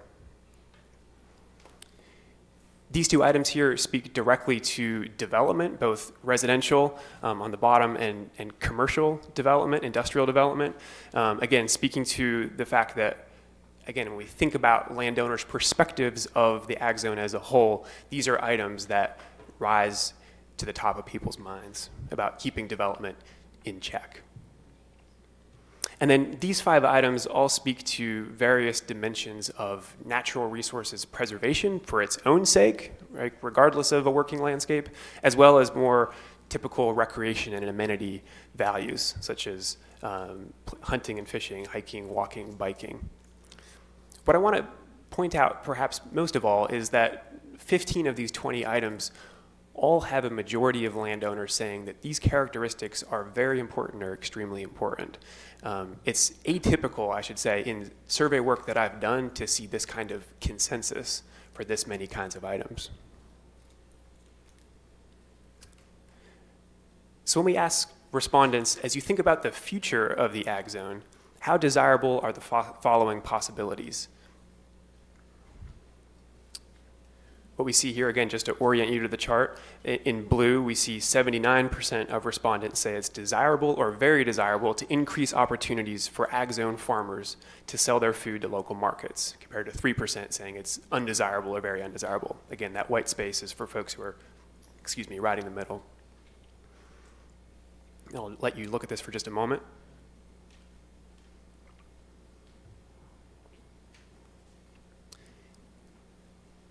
A few things I want to just point out about this. So the top three items, I mentioned the first already, but the next two are both dealing with various forms of energy production from land. The second one being biomass production, as well as then the third one there, community scale solar. And all these things are thinking about ways of maintaining or increasing new livelihood opportunities for ag zone landowners, regardless of housing development in the ag zone. These next four items all deal with things that don't often come up when we talk about things like the 50% rule or the 10-acre rule. They have to do more with the kinds of, like, the glue that holds a community together and the glue that holds an economy together. So when we think about things like member-owned cooperatives, community-run workshops for skill sharing, increased cooperation among ag zone residents, and more community events and cultural traditions. These things are relatively less desirable compared to those first three things, but still, for the most part, are receiving stronger support from landowners than those saying we want less of these things. And then finally, these bottom two items speak directly to preferences for where future housing development or increased commercial development in the ag zone could look like. And what we see is that there are, for the most part, stronger opinions indicating that these are less desirable or very undesirable. And then finally, since the ag zone can't really ever be considered in isolation from what's happening in the rest of Auburn, we asked some questions about development overall in the city. And again, we're asking this question about the desirability of where future development should occur. And what we see here is actually the strongest consensus in the survey overall, which is around items around creatively reusing former mill space in downtown Auburn, concentrating new housing development in the urban core, and concentrating new commercial development in the urban core, all getting 71 to 88% of landowners saying these would be desirable or very desirable. So I recognize I showed you a lot of data, but if I can just give you a few summary points that stand out to me from this process so far. One is that there are some tensions that I think ought to be acknowledged that exist between what some individuals say they want to do with their land and what those very same individuals say they would like for the ag zone as a whole. If I can give you an example, of the 41% of landowners who say it would be desirable or very desirable to build on their land, a majority of those same individuals still say they would like to concentrate new residential development in the urban core, or again, speak to the importance of preserving the ag zone for its working landscape or amenity or natural resource characteristics. So there is some tension there. Second, as I alluded to earlier, there's considerably more consensus than disagreement across groups about what landowners say is important in the ag zone and what kinds of preferences they have for the ag zone going forward. And when I say across groups, I mean groups could be, for example, landowners who have 10 acres or more, or fewer than 10 acres. We can compare their responses. Or legacy landowners versus first-generation landowners, or those who live in the ag zone versus those who don't, those who live in Auburn versus those who don't. And again, those are just typical groupings that I would run analyses on to see, like, are there certain groups that really feel strongly about something? And there are some differences that I'd be happy to talk about, but what stands out more to me actually is that, again, the consensus across groups around some of these more top-line preferences.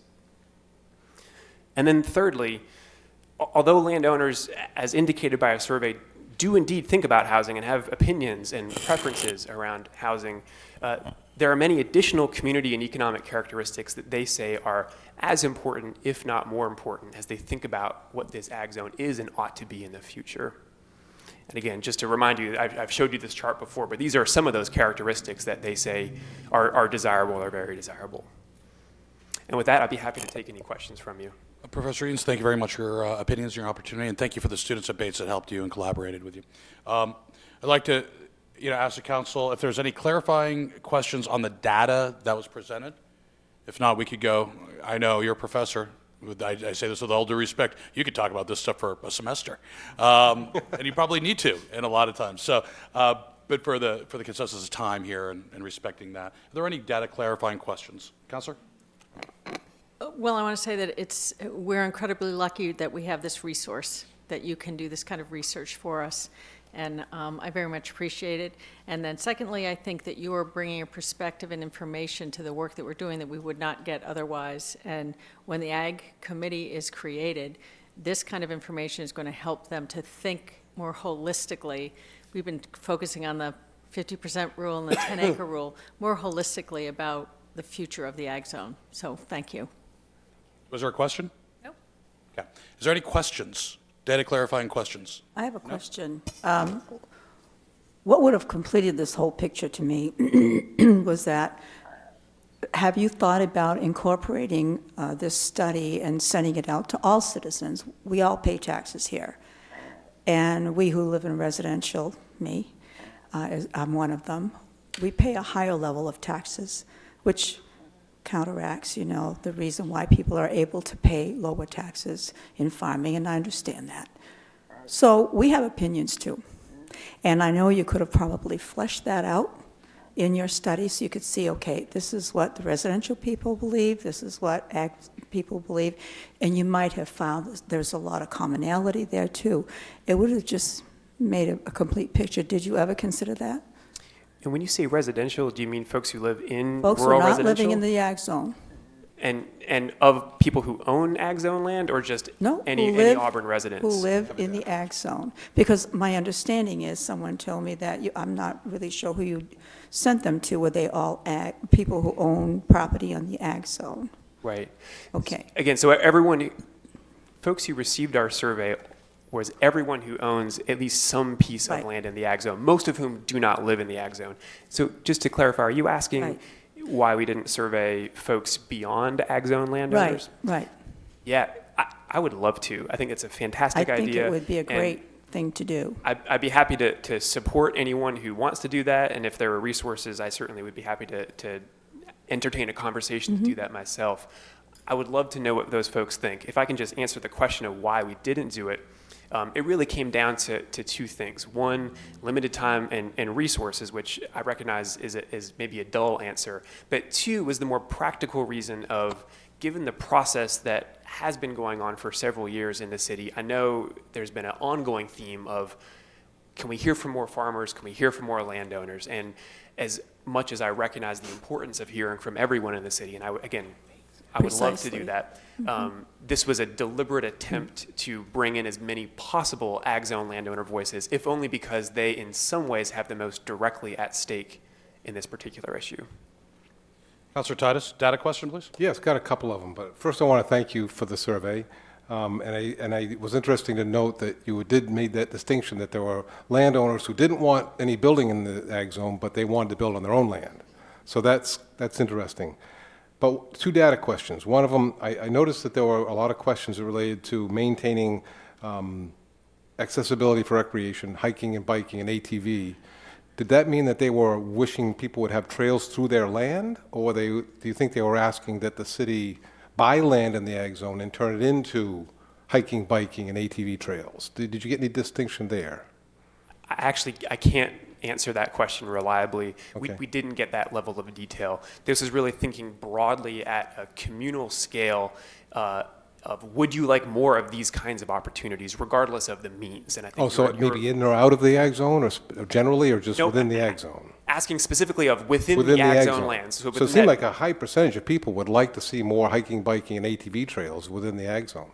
Correct. The other thing I noticed too was the family forestry practice that keep the area water clean. Was there any detail to that? Because we know that farming obviously is a complicated process. That's right. So nobody's going to say, no, I want to do farming that will not keep the water clean. So I don't know what you meant by that particular question. I think it's obvious that anybody wants to do anything in that zone and keep the water clean. So this is interesting, actually. So in past work I've done in the Midwest, I've worked both in the Mississippi River Basin, which has a huge dead zone in the Gulf of Mexico, as well as the Great Lakes region, which has its own significant water quality issues, both from agriculture. And so when these kinds of questions, again, which have been asked on other surveys elsewhere, get asked, folks right away recognize that there's many different kinds of agriculture, and not all kinds of agriculture, in fact, do keep the water clean. It's not an easy issue. And so what this is really getting at is not, do you want farming? It's, do you want a certain kind of farming that is, one, again, allowing for there to be a livelihood while still doing so within the confines of a natural resource Well, because we have ag zone that is in the watershed. Correct. So technically, by rule, they could farm that land that's very close to Lake Auburn. That's right. And do legal things that might That's right. disturb the water. That's right. And so what I sense this particular item is getting to is that the legal framework as it exists right now may not actually be pleasing everyone as much as it could. And in fact, there's a lot of interesting state and federal conservation programs that successfully or unsuccessfully are designed to do just that, which is to go above and beyond what is currently legal, because what's currently legal in most places in the country isn't protecting water quality. Protecting water, yeah. So this is really getting at what folks aspirationally would like to see, regardless of what's legal. And then one last question, this you probably can't answer it, but what I would request, on your survey, questions 17, 18, 19, and then a blank page 20. Yes. Is there any way we could see, without names being divulged, the comments? Absolutely. Raw comments, just what they are without names and addresses? Yeah, so we're going through right now and cleaning them. And when I say cleaning, I mean we're redacting any information that might actually make them identifiable. Sorry, cleaning is an analytical word. Right, It's not. I'm it not is. trying to change anything. Yeah. But so the short answer to your question is yes. Probably what would be most helpful is to have an overall summary of the kinds of themes that came up and the relative frequency. I'd be happy to talk about releasing redacted versions to get raw data, but not in a way that would ever jeopardize the confidentiality that Right, I've that's what I mean, promised just on so the we can survey. see what the comments were. And then the last thing I'll make is more or less a comment, but it has to do with the data. My only concern about this whole survey was I really think that we should do more of this, but I think council should be involved in what the questions are and what we're trying to accomplish. Then we'd feel better about the results. But I mean, I'm pleased with what I've seen so far, but I wish that in the future we would see what the questions would be before they go out, and then we'd all feel better about what the results are. That's all. Thank you. You bet. Yeah, Okay, in thank closing, you. I'd like to, just for time, excuse me, data question. Nope, Well, yes. data. Let's keep it going. Come on. I really appreciate the time that you and your staff took for this, for all this data, because it's proven its value in my mind, and it was worth the fight of trying to get you here and supporting your endeavor. Behind the scenes, can you provide the actual cost of your survey to our city manager? Because I think Councilor Fournier, rather, hit the nail on the head. I think that we should be doing some sort of in-depth study that you've done with all of Auburn to see how they feel, so that we can protect the fabric of our community, as well as get a hand on the pulse of where we need to improve, what people think is a good idea, and helping us move today into the future. I'd be happy to do that. Yeah. Thank you. I can follow up with Assistant Manager Kroll if that would be of interest. Sure. Thank you very much. Okay, so at this point, thank you very much for your presentation. Appreciate your time Thanks for and your all your opinions. work. Your students have a lot of fodder to do their work with now, huh? That's right. Yep. Okay, next on the agenda. Hold on, I lost my place. Oh, open session. Yes, open session. First open session of the night. Members of the public are invited to speak to the council about any issue directly related to city business, which is not on tonight's agenda. I'd ask you to please use the podium, state your name, address, and limit your comments to about 3 minutes. None being going once. Okay. Now close this. Now close Trying this to get open out. session. We're going to be moving on to unfinished business, which is not. Mayor, please back it up. I thought we had a Cub Scout that was going to get up. Listen, let's have a little bit of respect. I'm sorry I waited. Okay? I'm going to bring this back to open. I'm going to bring this back to open session right now. I think you all heard the rules. Hi, Adam Lee, Western Prom. I just wanted to focus on something that Professor Eanes said in focusing you all on the purposes of the Agricultural and Natural Resource Protection Zone as they stand right now. Because if you desire to change that, that's your prerogative. And you could amend Section 6144 of the code that provides those purposes. It says that the purposes of the district are to allow for conservation of natural resources and open space land, and to encourage agricultural, forestry, and certain types of recreational uses. It is declared to be in the public interest that these areas should be protected and conserved because of their natural, aesthetic, and scenic value. The need to retain and preserve open space lands, their economic contribution to the city, and primarily because these areas are so remote from existing centers of development that any added uncontrolled growth could result in an economic burden on the city and its inhabitants. Those are the purposes as it stands. There has been, in many of the conversations by several of the councilors and the mayor, that indicates that farming is what you're trying to create. It's not. The proposals are to create housing. Do not substitute the word farming for housing. Thank you. Michelle Milarano, Trap Road. I appreciate the mayor's statement about kind of who cares what farmers grow and how much. This statement is just another clear indication, really a clear declaration that this intent has nothing to do with agriculture, and it has everything to do with development. To say that we don't care how much or what they're growing or if they're growing rocks is a sort of a diss actually to agriculture, and indicates that it's not about that at all. You've heard it directly. This isn't the first time.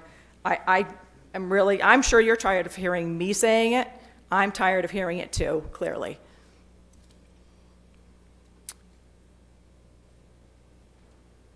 I'd like to also just talk about how we've heard several times people saying, oh no, the system won't be gamed. You have information in your hands that actually indicates that that is happening on a very real basis right now. You've seen a list of 37 3 to 10 acre lots that have some very interesting and very concerning information on them. You are probably aware, or will be soon aware, about much larger lots that are recent purchases that really don't quite tell the whole truth about what individual people want in terms of claiming that they want to just build their own home on their own property when they continue to purchase large tracts of ag land, are landlocked within my neighbor's property. That person owned that property, told him that he had just recently tax acquired that property from the city. And he said, I'm sorry, that he had just recently purchased it from the city and that the city had tax acquired it from the previous owner. My neighbor went to the city to find out if that was actually accurate, and it wasn't. It was an absolute lie. The city hadn't tax acquired that property, nor had they sold it to anyone recently. I'd also like to say one more thing. The survey came about because we requested that the city help us with informing other residents that all of this is going on. They sent out a letter once letting us know about 4 different meetings. Those meetings went by. We asked for it again, and they told us that they didn't have the resources to do it. We asked them to do a survey. They said they don't have the resources to do it. We decided to do that ourselves. Many, many different people got together and said, we need to do a door knocking campaign. We need to try to talk to people, our neighbors, about this. We need more information. We initiated this, and then we thankfully got the help from Bates. They did not initiate it. It was not something they came to us about. We were trying to do this. We were going to pitch in our own money to do mailings to our neighbors. We were told time and time again, the city doesn't have the resources to talk to all of our residents. Like to point out So the we time. did it ourselves. Thank you. Joe Gray, Soper's Mill Road. You guys seem to be conflating a lot of issues here. Anybody in the ag zone or in rural residential or whatever can farm. Nothing is stopping you from farming right now. The 3 to 10 acres, go out and farm. Nothing stops you. I know Councilor Fournier keeps saying that you have to live at the farm, but that's not true. There are farms in Auburn with crops. There's no farm house there. There's lots of fields being harvested without a farm there. There are animals in our ag zone that are not near a house. There's cattle out there grazing. So you don't have to have it. There are orchards that are not have a house adjacent to them. So you don't have to. Anybody today can go out there and farm. This is not about farming. If you really want to encourage farming, Professor Ian showed us some ways. We can talk about pack houses or cooler facilities or methods to sell. Could congregate all of our goods and sell them better. There's lots of ways we can do that. The other thing is, Councilor Fournier and others repeatedly say that in-town is subsidizing the ag zone, and it's just not true. The city assessor told you on several occasions that everything is market-driven. Because of the restrictions on our land in the ag zone, the value is lower. It has nothing to do with you subsidizing us. That came out, and it was very divisive at the time. And unfortunately, it keeps getting repeated, even though it is not true. The only way you subsidize a farmer in Auburn is to buy his goods. Evening, Mayor and Council. My name is Larry Morissette. I'm an Auburn resident. I come to try to point out something to you tonight, Mayor. I find that all of laws and rules and amendments and adoptions have been bogusly docu-trained. I find that it's a bunch of ID theft. I find that it's a very, very sad situation. But, however, to get to the point is that the Constitution has been turned back to 1776. That means that the Constitution of 1889 AD has been abolished. That means that there'll be no more international nothing, okay? There'll be no more international trade. There'll be no more international sports because there'll be no more rules and amendments and laws. The 500 laws that were made last month were void without counsel. I really got to tell you, they ain't worth the paper that they're written on. So I need everybody to consider this. So what's happening is that we're all under a different law right now.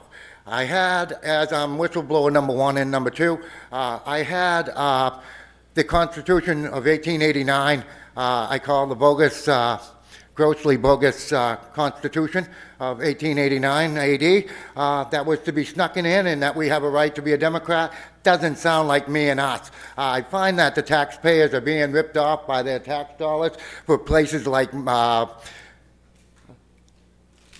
agricultural, housing, farming. I find that it goes off. It's called a malice disaster. I have 30 years of experience. I plan to put charges against you, as I said, Mayor, and all the way back to Mayor Poulin, as it's so bad that it's a long train of abuse. I have to keep an eye on the time because I only have 2.5 minutes. I want to close out. But I do want to point out that we're all working on the first 10 amended rules of law in the Constitution of 1776. Everything from the 11th amended rule of chapter of law, amendment and adoption or judgment is void without counsel. Thank you very much. Let me close out. To my children, Mr. Mayor, to your children, to all the children in the world, to all the women in the world, to all the men in the world, to the God of my country, to the living God, to the Christ. I love you all in sign language and verbal. You have a great night. Thank you very much for your time.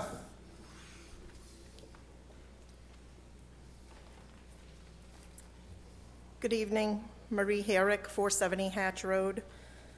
This weekend, my husband and I received a campaign letter from Mayor Jason Levesque. First, I find it quite comical that we received this letter asking us to support my husband's opponent in this city council election. Excuse me, ma'am. This is about city business. Now, I am going on about city business. Political Please have some campaigns, City Hall. respect. Okay. We'll let it go. As you can assume, my support for my husband's opponent will not happen. The thing that I do not find comical about this letter is that it left me wondering if residents in other wards had received similar letters asking for support of other particular candidates. That leads me to believe that our mayor believes that he will win the election, and he is trying to stack the council with people who will push all his agendas through.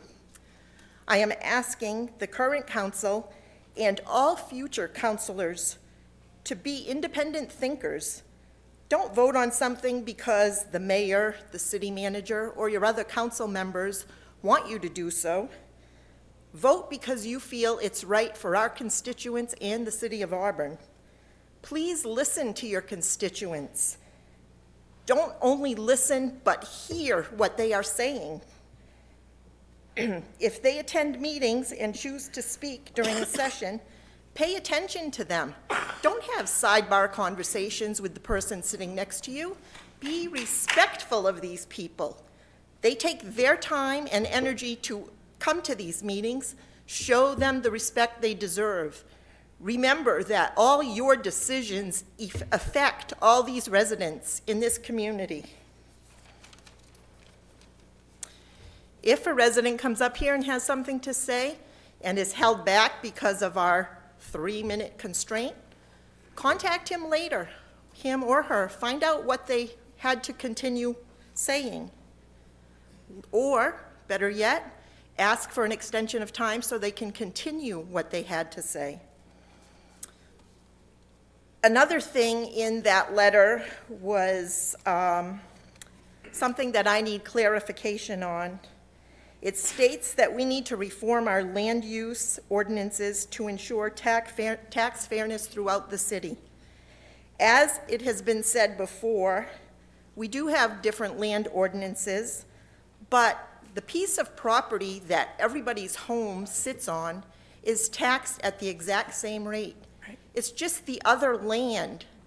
So if I have 6 or 7 acres in the ag use that I can do absolutely nothing with because of our ordinances, and somebody else has 6 or 7 acres in another zone that they can do whatever it may be they want to do, they should be taxed at a higher rate for that land.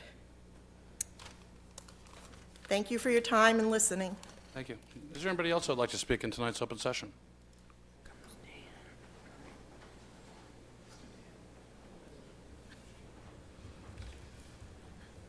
Dan Herrick, 470 Hatch Road. I appreciate the people that have come up here tonight and have spoken. Back in, I think it was February, March, I talked with Assistant City Manager Phil Crow on a pothole on Hatch Road that needed to be filled in. Well, it got filled in today. I appreciate that. Before I went to salt, filled it up. The problem is that we can't maintain what we have today. Something needs to change.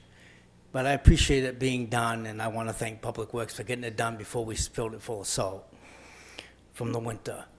The other thing is, back in 2007, I ran against then Sheriff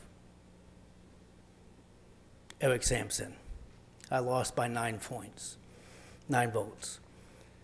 It was a great election. It was fantastic. We had a good time. We stood together. It was great. The next term, I ran against Joseph DePhillip. Well-rounded, great guy, and I won. And I sat beside Eric Sampson, who is sheriff today. And I'm looking at what's going on today. Eric and I got along great. We accomplished a lot. I'm looking at what's going on today.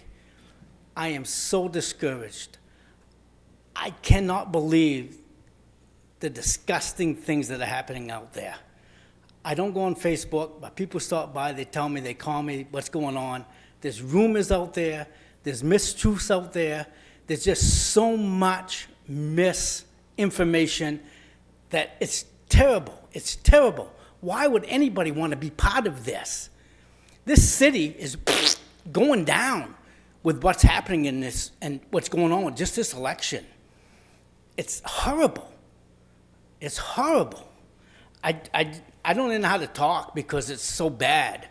What's happening between this resident, not resident, this person running, that person running, council at large is being accused of saying things that they didn't say, being accused of things that this is happening. But when we have somebody out there spending money for somebody else to try to win, I want no part of it. I want no part of it. And there's only one person that needs to really look at itself in the mirror. And it's sad. It's sad to become a person like that thinks that they're so popular and thinks that they're so great and they're gonna win. I want no part of it. I'm sorry. Good luck, Jason. Is there anybody else that would like to campaign during open session? No? I will now close open session. Please note I'm not using my 3 minutes to rebut, so we'll keep going on now. Unfinished business. There is none tonight. New business. I'd like to entertain a motion to suspend the, yeah, we're not going to go on. I don't think we need to right now, suspend the rules on that. So let's go on to order. We have Order 126-1212019, authorizing the city manager or his designee to execute the land transfers required to complete the previous approved. Point of order? I think, Yeah, no, that was the one that was going to be. I think you first one. I didn't want to move out of order, but I wasn't sure what the time constraint was. We're going to go back. We're going to do that then. I'd like to entertain a motion to suspend the rules to take item number 14, which is item 126-102-12019, out of order as a first item under new business. Do I have a motion? So moved. Second. I have a motion for Councilor Forney and a second for Councilor Walker. Show of hands. All those in favor? Now, there is no debate allowed, and it just requires a 2/3 vote. I'll ask for a vote by show of hands of all those in favor. I'm just moving it out of order. Opposed? One? Okay, we're going to move that out of order by a vote of 6-1. Okay, so order 126-102-12019. This is an order authorizing the city manager or his designee to execute the land transfers required to complete the previous approved New Auburn Village Center revitalization project. I'll entertain a motion at this time. So moved. I have a motion from Councilor Fournier. Do I have a second? Do I have a second on the motion? Second. Second from Councilor Titus. Open this no, up. that was Councilor Young. I'm sorry. You guys look alike. Another handsome now I don't know guy. if that was an insult on one side or the other, but we'll figure that one out Hairline's later. close. Almost as bad as mine. So I'm going to open this up to public comment. Are there any members of the public that would like to speak on this issue? Actually, I think, None being? well, Now I'm going to bring it back to council. Council? no, I guess it goes back to, I think, a suggestion that even Councilor Fournier's suggested in the past, when we're actually bringing something forward, that we should have a little bit of more description of exactly what we are going to be voting on. So I think just by referencing just the ordinance number really doesn't tell the public what we're talking about. Well, there's a little description on, if you go It's in your down the packet. page. I have it, public may not have it in front of them. No. It's a publicly shared agenda with a description in the mayor's, no, excuse me, the city manager's memorandum of understanding on that. I mean, I could go ahead and read everything, if that will make the council happy. It's usually Should be a summary. burdensome, and Robert's rules, it usually is allowable to, as long as it's published, to not read the entire ordinance. But for this case, I will. Let me find it. Thank you. Go for it. Do you have it up, Andy, real quick? I have it right here. You do? So, You want yes. to read that for me? Sure, I'll read it for you. So this is order number 126-1021-2019. Ordered that the city council hereby authorizes the city manager or his designee to execute a land transfer required to complete the previously approved New Auburn Village Center revitalization project as summarized below and shown on the attached plans and descriptions which are not in this packet. I think we saw them in the previous packet. And I'm we not sure. workshopped this last meeting as well. City of Auburn to GFD1 LLC, approximately 245.3 square feet.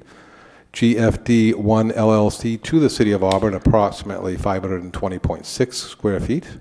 GFD1 LLC to the City of Auburn, approximately 42.2 feet. City of Auburn to Leroy G. Walker Sr., approximately 1,666 square feet. Leroy G. Walker Sr. to the City of Auburn, approximately 1,547.6 square feet. KP Realty LLC or their successor to the City of Auburn, approximately 516.9 square feet. Okay, bring it back to the council for debate. Is there any debate or questions on this? We workshopped this during our last meeting. This is a land transfer, as you can see up on the mat. One of the Counselor? things that was discussed, and I don't know what the outcome was to ensure that there was a buffer, the adequate buffer, because this is kind of a gateway entry to, and I don't know where that requirement comes. I'm not sure if Mr. Cousins had mentioned that we might be able to write into this that we want to make sure that there's an adequate buffer. I don't remember that happening, other than it was a previously approved plan by the city, and this is just a swap. Is there any other comments on this? Counselor? Yes, I'm going to make my objections known again, that I felt that the land swap, one of them was swapping what is the gateway to this project, and that we were giving up our opportunity to make sure that gateway was a good, clean property with the kind of landscaping that we want and the entry that we want. It was not a good idea. I mean, the rest of it, I don't really have too much of a problem with it, but that particular one I did, because again, when you're driving on that road, the first property on the corner, we're giving up. It'll be somebody else's responsibility to maintain it. And there may be a buffer that we'll be able to maintain, but it'll still will be just a narrow buffer of trees, and it won't be what I would call a gateway to a very expensive project, by the way. Let me ask if I could, if maybe, Michael, if you could, Mr. Chamings, if we did not do this land transfer, would the project go forward? And is there, be a follow-up, if we did do the transfer, is there room in the plan for any mandates with regards to aesthetics? Well, this is kind of a cleanup item. We're pretty well past the bidding and awarding phases out there, but at the last meeting, we did discuss, wasn't voted on that, we would talk to the landowner about two issues. One was, would they be willing to sell the property? And two, would they be willing to do an easement for plantings or do some plantings? And that property owner wasn't interested in selling the property. which is common sense because they're giving up parking on one piece that we're taking, so they wanted to make up that difference on another lot, but they are willing to give an easement to do some sort of planting in there, which is generous of them because they do not need to do that. So working with the landowner, we'll be getting an easement to do some sort of planting in there, but we're well past the point of not approving this transfer, which is kind of a cleanup thing. I approve the transfer, but I appreciate also that the willingness to be able to give the city the capacity to do the landscaping to make it appropriate. Is there any other questions on this before I bring it to a vote? I agree. I think, with Councilor Lasagna, we'll still have, that pretty site to look at, and it would look much better than it does right now, but still approve the swap. Councilor? Just one more comment, and that is that I feel that this was an 11th hour thing, that we're pressured into making a decision. I still think we got to look at that gateway, but I will not support this for that reason. I mean, I want the project, I support it, but I'm pretty upset that it's one of these 11th hour things we must have known about this for months. And now we're getting it, and it's all of a sudden we got to do it now, and there's no other options. For clarification, though, was this plan was weighed, measured, and approved by the last or the most previous city council, which you were part of? The plan, but not specifically the details like this. This was not a particular detail. Now, maybe we didn't. It was buried in a huge plan of details, but these transfers were not dealt with that I can remember directly, specifically. Mr. Mayor, Councilor Young? if Councilor Walker abstains and there's one vote against, how many votes do we have to pass this? I haven't done a whip count or a straw count. You do need 4 Do we need 4 or 5 votes? 4. Okay. So, I think I think with everybody is on the record on their objections, if they do have some objections, and I think everything's valid. I mean, hey, we want it to be beautiful. I think my opinion here is there's a teachable moment when we're looking into details of plans when they first come out before the 11th hour. And I think we just need to be judicious on how we plan going forward or what we have going on right now. So with that said, if there's no other questions or comments, I'm going to bring this to a vote. Councilor Gary. Thank you, Mr. Mayor. One of the things that was brought up was earlier that this should be brought in front of the Ethics Committee, but we don't have one. It's defunct. We should have one. We don't. And For clarity, we just don't have a properly formulated ethics committee with a representative from the mayor and the president of the school board. Well, to me, that's defunct if it's not actioned, if it's not working. And we knew that was happening for quite a few months. So we should have dealt with it then, so that if this was an issue, which some perceived it was, then it would have been dealt with, and it would either been proven it was a conflict or no conflict, instead of having that doubt in people's minds. Mr. Mayor, I think we did ask for a clarification on that, and the way it was stated to us from a detailed point of view is as long as the person involved abstains in any discussion and vote, then it's not an ethics idea. I mean, you may think so, but if technically it's not an ethics item. It's only if they actually wanted to participate in the debate and the vote, then it would have to go in front of ethics committee if it was recommended by 2 councilors. Correct. I will now bring this to a vote. All those in favor of order number 126? Did the public weigh in on this opportunity? They already did. We did. Oh, did? Okay. Bring it to a vote now. All those in favor of order 126-102-12019, please raise your hand. Opposed? Abstain? The order passes by a vote of 4, 1 against, and 2 abstaining. Good.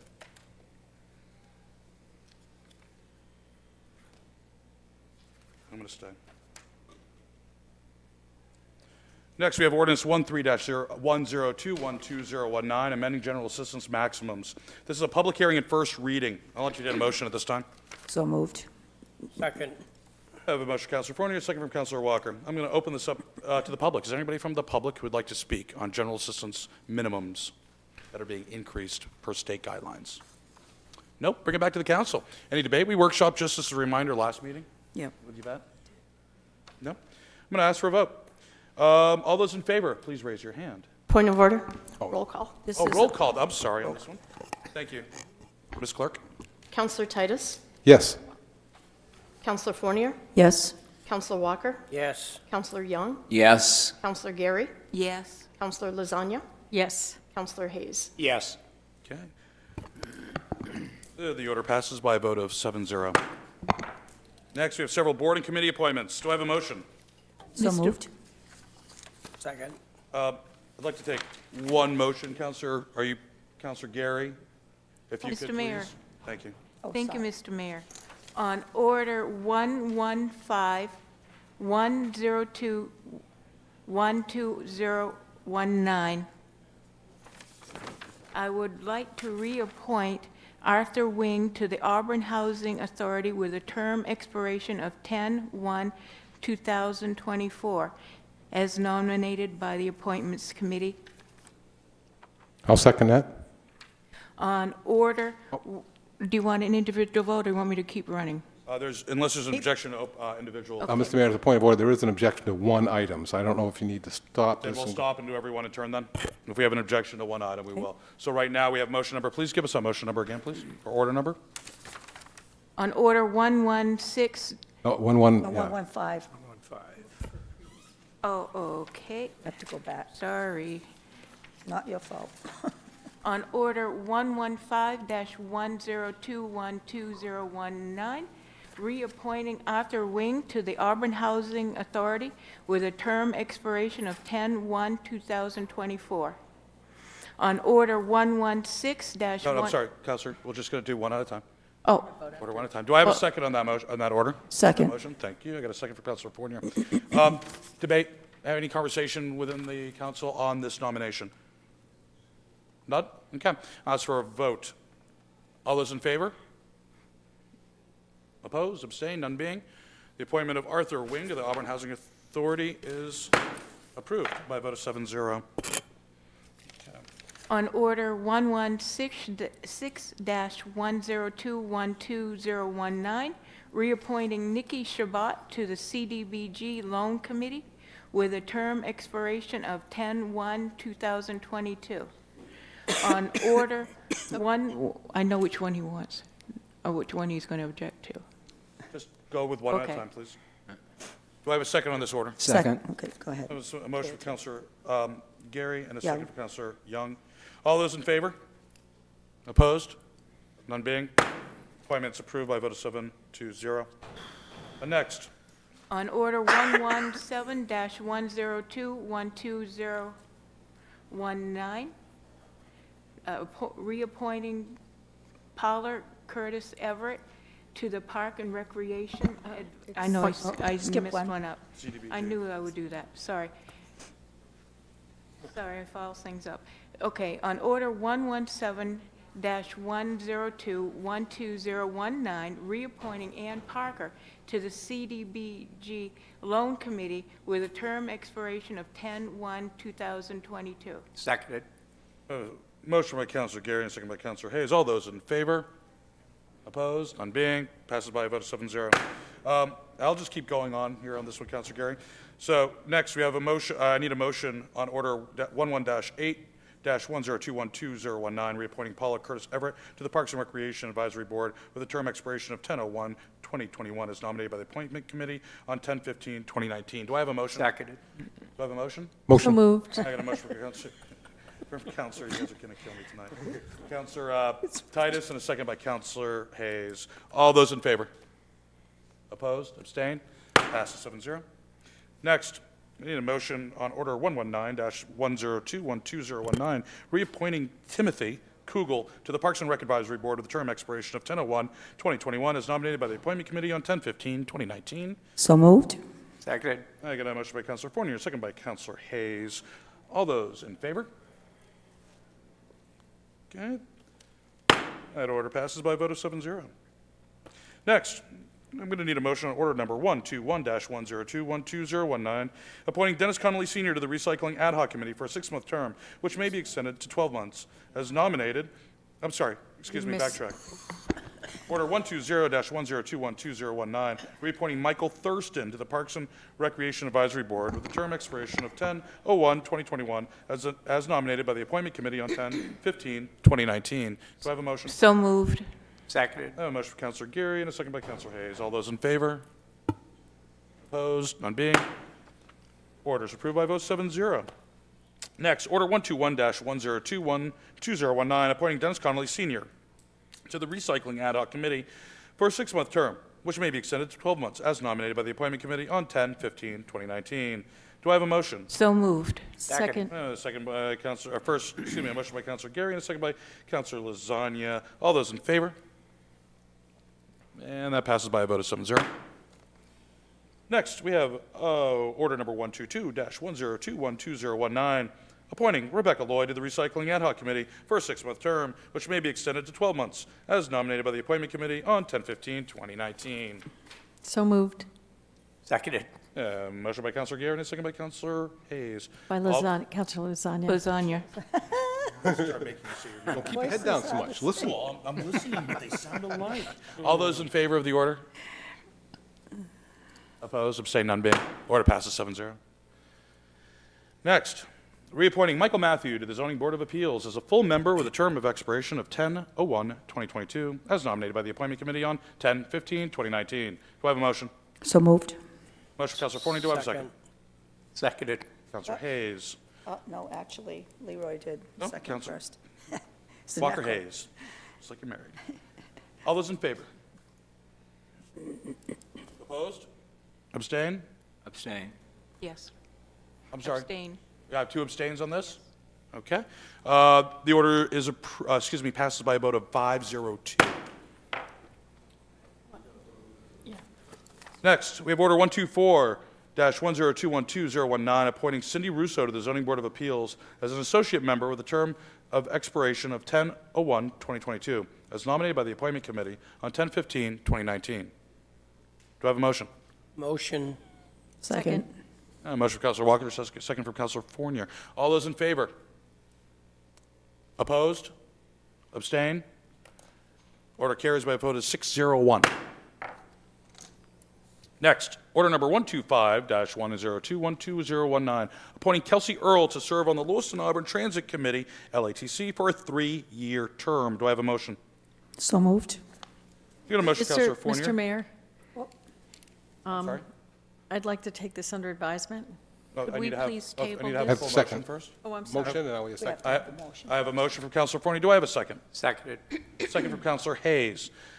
At this point, Mr. Mayor, I would like to make a motion that table this to the next council meeting for further discussion by the city manager. I have a motion to table this to a date certain of November 4th, 2019. Do I have a second? Second. Whoops. I have a motion by Counselor Geary and a second by Counselor Walker. All those in favor of tabling this to a date certain of November 4th? Opposed? Abstain? This order is tabled to 11:04. Vote of 6-1. Counselor Titus abstain, or did you? I voted no on against tabling. Okay, thank you. Yeah. Next, we're going to move on to order number 14-102-12019, adopting the proposed zoning map amendment for 965 Minot Avenue. This is a first reading. I'll entertain a motion. Motion to accept. Motion from Counselor Walker. Do I have a second? Second. Second from Counselor Geary. I'll open up the public for comment. Are there any members of the public that would like to speak? No, this is in reference to Pedro's Hardware, our local neighborhood hardware store. Okay, bring it back to the council. Any debate? None being? Okay, I'm going to bring this up for a roll call vote. Ms. Manager. Counselor Titus? Yes. Counselor Fournier? Yes. Counselor Walker? Yes. Counselor Young? Yes. Counselor Gary? Yes. Counselor Lasagna? Yes. Counselor Hayes? Yes. Order passes by a vote of 7-0. Next. We have order 126-1021-2019. I did that one already. Number 15. Oh, that's right. I'm sorry. Out of order. Thank you. Order 127-102-12019, authorizing the city clerk to waive the $100 business license fee for Every Little Schools Music Association Craft and Vendor Fair. I'll entertain a motion. So moved. Seconded. Councilor Gary, motion, second from Councilor Hayes. I'm going to open this up to the public for anybody who would like to speak out against the Every Little Craft Fair. No. Okay. Council, debate. I just want to make sure that people are advised that they should get these things in on time. I appreciate this. I think it's the right thing to do, but it also is a lesson to be learned about this kind of activity. If you're writing a grant proposal, you can't hand it in late. Spoken like someone who writes grant proposals. Yes. Is there any other comment, debate? I would like to add, sometimes, when I was a teacher, they said if all your students get the same question wrong, chances are you probably didn't teach it well. Yes, right. Right? Exactly. Okay, so Not mastered. I'm starting to apply this to these issues. If we start seeing the same issue as nonprofits coming up, asking for the waiving of fees, and they're almost universally, probably are universally waived by councils over the years, might be time to look at those specific ordinances governing fees and to see if some of them need to be modernized, some of them are archaic, or if there's language that could prevent this from happening and make the process better.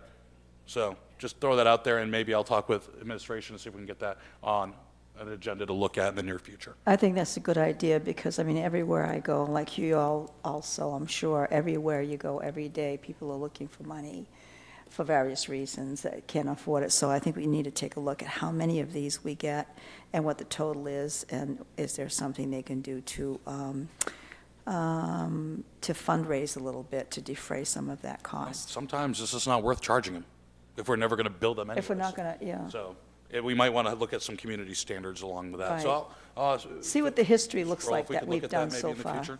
I do know if you look at it, we have jukebox fees, and I haven't seen a jukebox in Auburn in some time.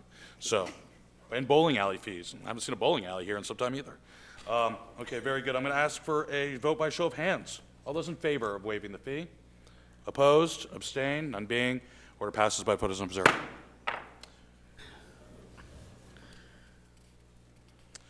Next, I have order number 128-102-12019, authorizing the city manager or his designee to execute the sale purchase agreement for Norway Savings Bank Arena.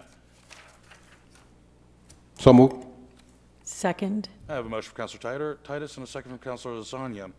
Open this up to the public. Are there any members of the public that would like to speak on this issue? None being.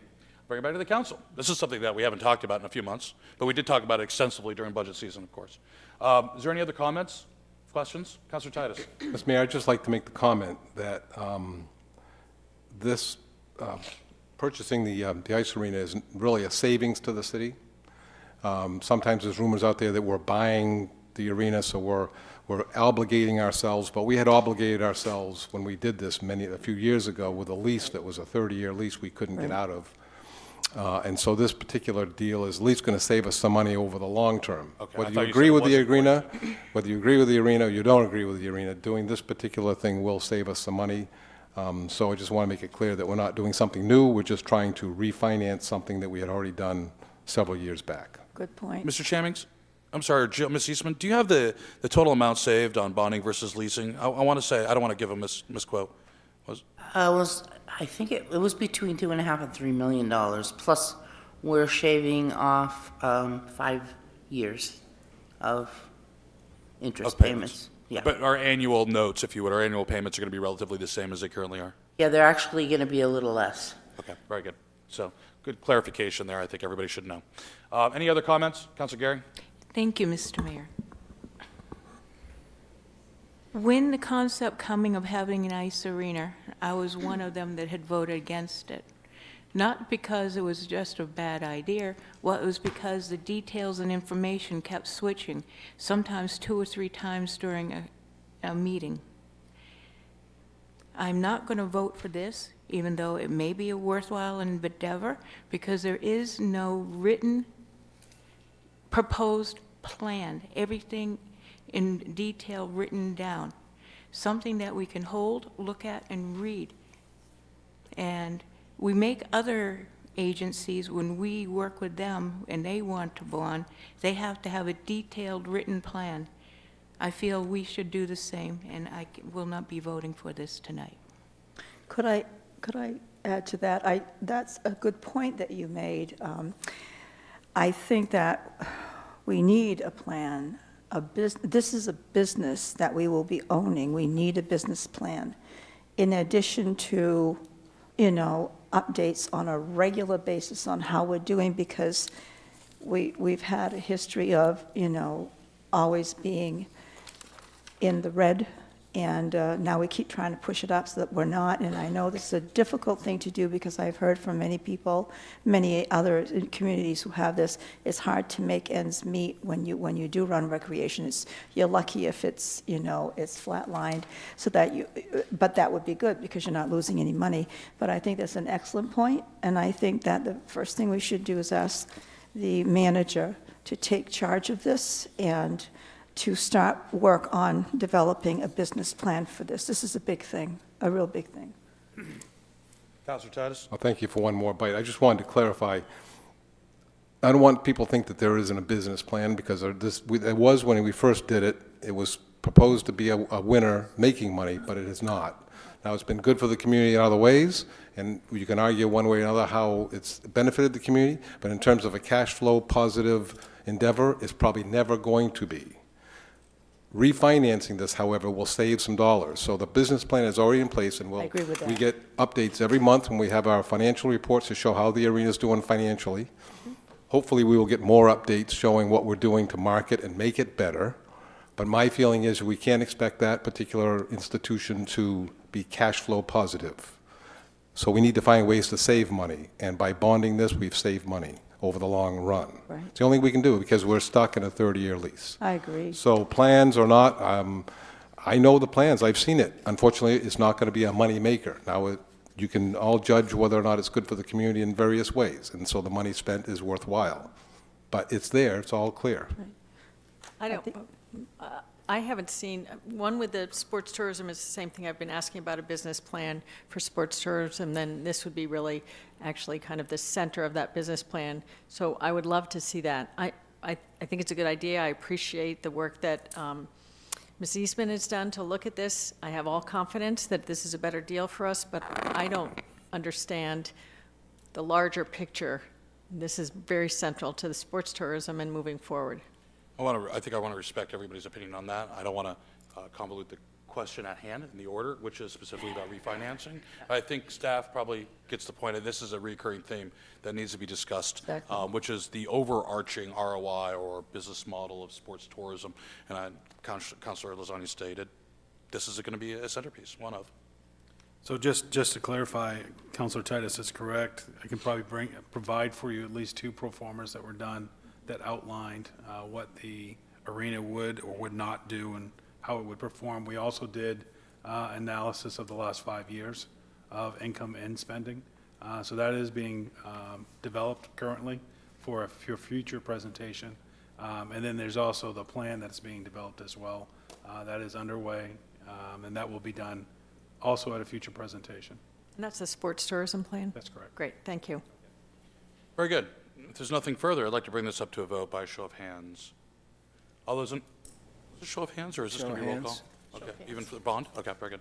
Show of hands, all those in favor of the purchase of the arena, please raise your hand. 6 opposed? Order is approved by a vote of 6-1. Okay, I'm going to move on to mayoral reports now, starting with the mayor's report. First off, I'm going to give my report, then I'm going to excuse myself because I have to travel to Baltimore tonight to take care of a sick uncle, or an ill uncle, if you would. So you will have an agenda item directly following my report to bring a replacement to vote. So you're going to need a temporary chair for the rest of this meeting tonight, okay?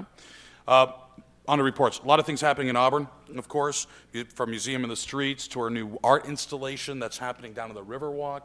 A lot of planning going on in the background for our 2nd annual New Year's Eve Auburn, which I got to tell you, the planning for and the cost of will be substantially less, considering we know what went right and we know what went wrong. So we're making adjustments. Parks and Rec has taken the lead along with volunteers from the committee that were involved last year and some more. And the response is so far great. A lot of people are asking more about that. A lot of chatter, a lot of talk going on around our alumni weekend. I want to make sure everybody's aware of that. November 1st, 2nd, and 3rd. November 1st, football game, Battle of the Bridge. November 2nd, we have a lot of things happening on the 2nd. Most notably, a dedication of our new senior center, the unveiling of the Bells of St. Louis and the new tower in Anniversary Park, and then the dedication of Museum of the Streets, which is going to happen in actually the bridge separating Samard Payne Park from Bonnie Park. So that's all going to happen. Please go to auburn150.com for a full rundown of the agenda items. We'll also in the evening have our alumni event, reunion of all years. Even if you went to Lewiston or another undesirable high school, you can come and participate because we are one community. So that's going to be a great, hopefully the weather holds. It looks like it will. It's going to be a great event. So again, lots of things going on. It's 2 weeks from now. Go to auburn150.com to know more. Yes, as people have been talking about today, there's an election coming up in just a couple of weeks. So we hope everybody gets out there and votes. We hope everybody that can takes advantage of early voting up until the Thursday before the election. 31st, yeah. 31st. Yep. Okay. So just so you know, anything after the 31st, it's not early voting. Okay. So before the 31st or on that Tuesday the 5th. That's it. That's my report. So I'm going to leave you, the assistant city manager, to ask for a chair pro tem, if you would. And one more thing. I'd like to thank everybody. And listen, council, it's difficult in an election season for us to not have certain abilities to speak by either decorum or principle, morals, as others in the public do. Okay? We all have to hold our head up high and make sure there's a difference between politicking and governing. So thank you very much for all that understanding. And Mr. Kroll, I'll turn that over to you. Thank you, Mr. Mayor. Have a safe flight. I'm driving. Is there a motion to elect a mayor pro tem for the remaining of this meeting? I move we elect Andy Titus. I have a motion to elect Andy Titus. Are there any other nominations? Do we second the So motion? moved. As soon as we have all nominations. Any other nominations? Hearing none. Second is Councilor Lasagna. Any discussion? No. All those in favor? All right. Mayor Pro Tem Titus. Thank you. Ta-da. I'll take the gavel temporarily. I'll have my own gavel. It probably sounds nicer, but we'll keep this one. All right, we'll go on to the next item of business, which is the city council reports, and we'll start with my right with Councilor Gary with city council reports. Surprise, nothing tonight. Very good. I don't Councilor have any, Lasagna. I don't have anything either. Oh, I'm going to have a quick, easy, quiet. Councilor Hayes. Well, no report, however, two comments, I guess. Actually, I was interested to see a timer on the screen tonight. For us? Us?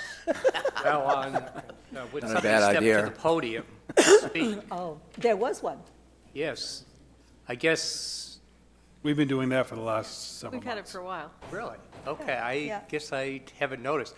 I guess, is it done for other meetings?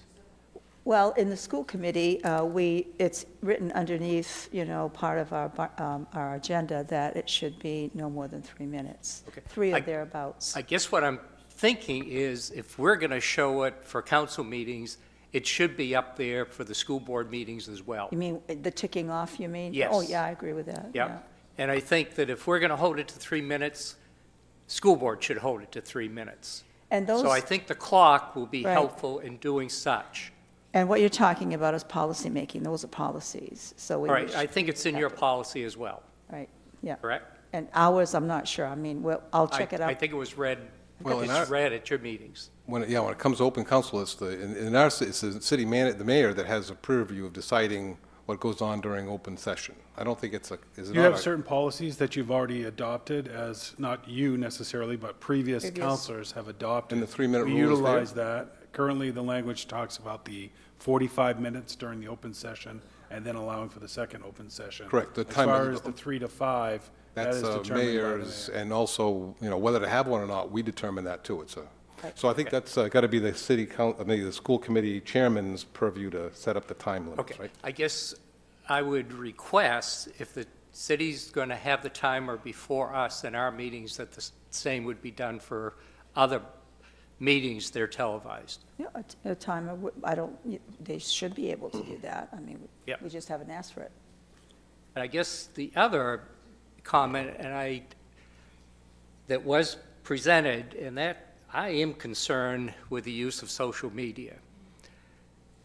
There's a lot of miscommunication.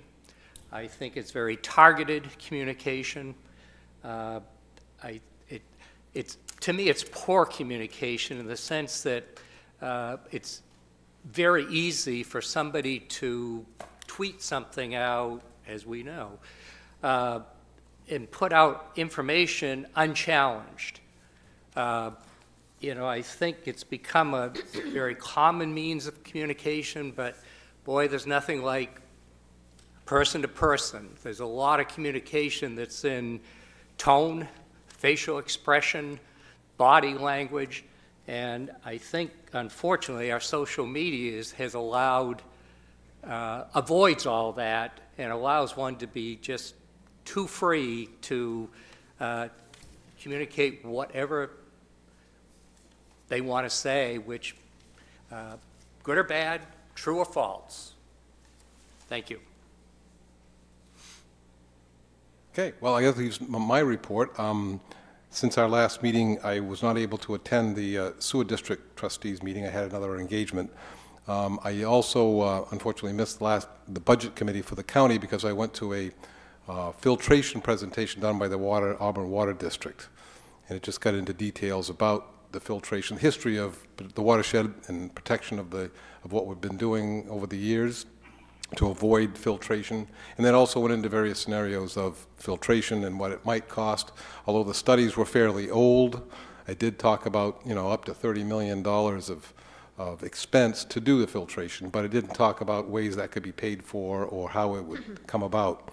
But it's the beginning stages, and there's going to be another presentation coming up once some more research is done, in case that at some point we do lose, because we do have a waiver from the EPA on filtration, and I'm told that it's a thin waiver, and we just got to be mindful of the watershed and protect everything that we can, but we also have to be prepared for what might happen. So we've already begun those discussions and getting deep into the weeds, and hopefully there'll be more information and another presentation. This time we hope to make it even more public. The last one was announced, and it was open to the public. It was a water district workshop, but we'll be doing another one that'll be kind of like a community-based presentation once we have more facts.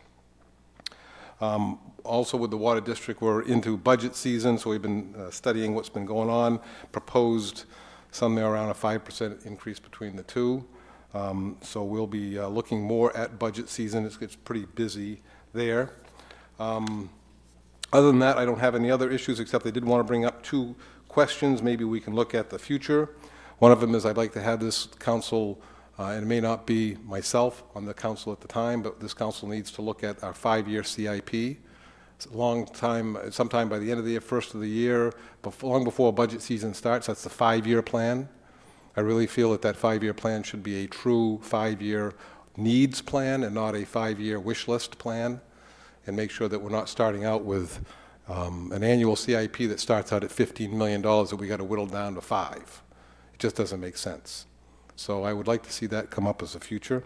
And I also had, when we were talking about the watershed and protecting Lake Auburn, I have not seen any statistics whether we have at all as a city or the Public Works done anything to test Taylor Pond and to look at Taylor Pond, what the water quality is there. And also, I know that we were always looking at options for potential swimming or other recreation, but one thing I've never seen or heard of is testing of the water quality on any kind of regular basis of Taylor Pond. And I would like to see, maybe somebody's got some information. Yeah, if I could just comment, it is done annually. There is a very strong Taylor Pond association, which most residents around the pond are part of. Okay. And actually, Scott Williams, who is well-known throughout the state with respect to water quality testing and monitoring and so forth, he's been part of it, and he's actually provided a lot of instruction to a number of the residents around Taylor Pond, and they report out every year at their annual meeting. Now, is that available online somewhere? Is that something that could be available to council or to the city? You can get on their mailing list, they'll send you a. There's an every annual year. report. Yeah. Okay. Yep. Just wanted to be just curious about that. Okay, well, I think that's it for myself. Next? Oh, just a Councilor couple, thank you. Fournier. Yep. Just a couple of things. One is that in the school committee, some of us are sending in requests for information, and we want to look at what is going on internally in the system in terms of, progress on our students and questioning expenditures, doing that kind of thing, and asking for an analysis of a lot of these things, and asking that if there is an issue, that we talk about at the meetings in public, talk about what we can do where areas that we need to improve. So there are a number of those that are forthcoming now every single week, so we're trying to fit those in. The other one is that the most important thing we're working on right now is the superintendent's evaluation, and I had personally asked that we slow it down because I didn't feel that we were following the protocol, which we weren't. So now we have slowed it down somewhat, and we are taking this on very seriously, because this is a really important activity on the part of the school committee. And we also have Karen Matthew, who is interim school committee member for Ward 2, and she will assume, she's attending all the meetings and doing very well, fitting right in, and she will assume her position as a permanent position at the inauguration in December. And actually, at the library, you see we don't have a librarian here, she's also undergoing an evaluation as well. And so the two of them, that's what's going on right now. Thank you. May I ask a question, Councilor Fournier? Certainly. Is there a committee that is looking at the curriculum specifically, both in generally, but also in terms of the new school and how that aligns? Well, in the past, I've been on such a committee, and it's a couple of times, and it was called a task. First time it was called a curriculum committee, then it was called task force, and last two times it's called a task force. And they have gone on for a certain amount of time and stopped. And then another time later, when there is a need again, it gets initiated again. I personally feel that I don't know if we have a committee that involves the public. I know we have a committee, certainly, and you're part of that, for the new school. I think that's taking up a lot of time and energy. I know the curriculum coordinator meets on a regular basis with her department heads, team leaders, a lot of time spent with the coaches. But I really honestly don't think that there's a committee going on right now that has parents involved. There is one, though, that is a parent committee.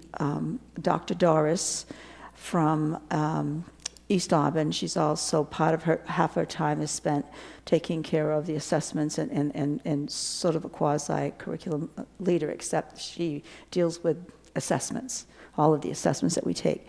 And she does have a group, and that group is a group of parents, and they talk about what they think the needs are for our system, talk about, what they would like to see.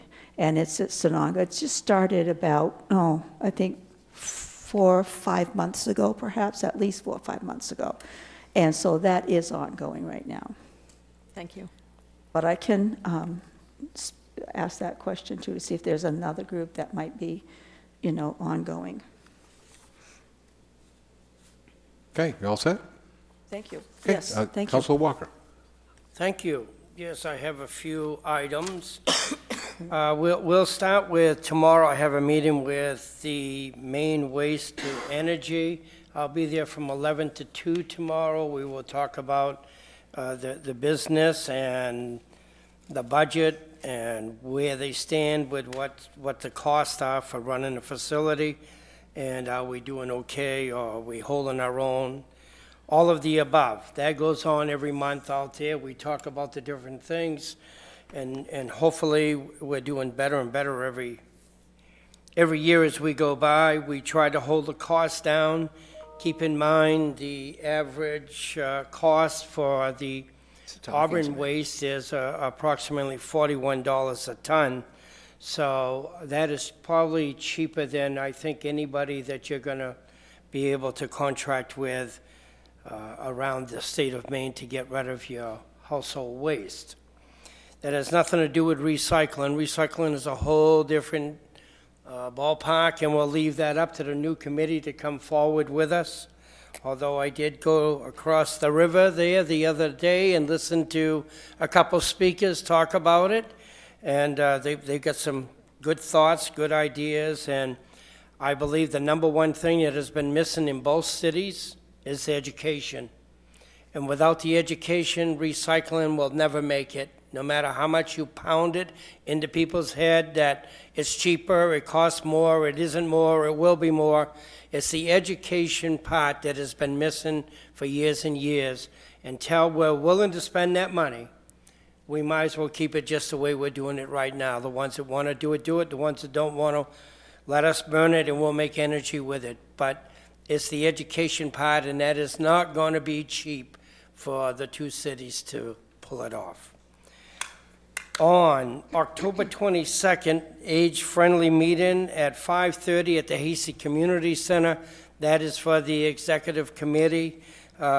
We have some things that we need to discuss moving forward because of the holidays. So I need our age-friendly committee to please show up there at 5:30 tomorrow night. The third thing is the New Auburn Neighborhood Watch that is chaired by Lieutenant Harrington, Police Department in Auburn. That is Thursday night at 6:30 at the 6th Street Congregational Church. Fourth thing, if I don't get my dates messed up here, October 26th is Saturday, Halloween.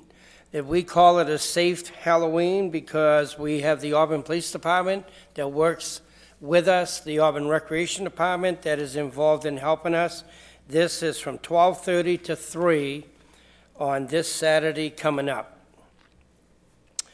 The next one will be the United New Auburn Association at Rowley's Diner.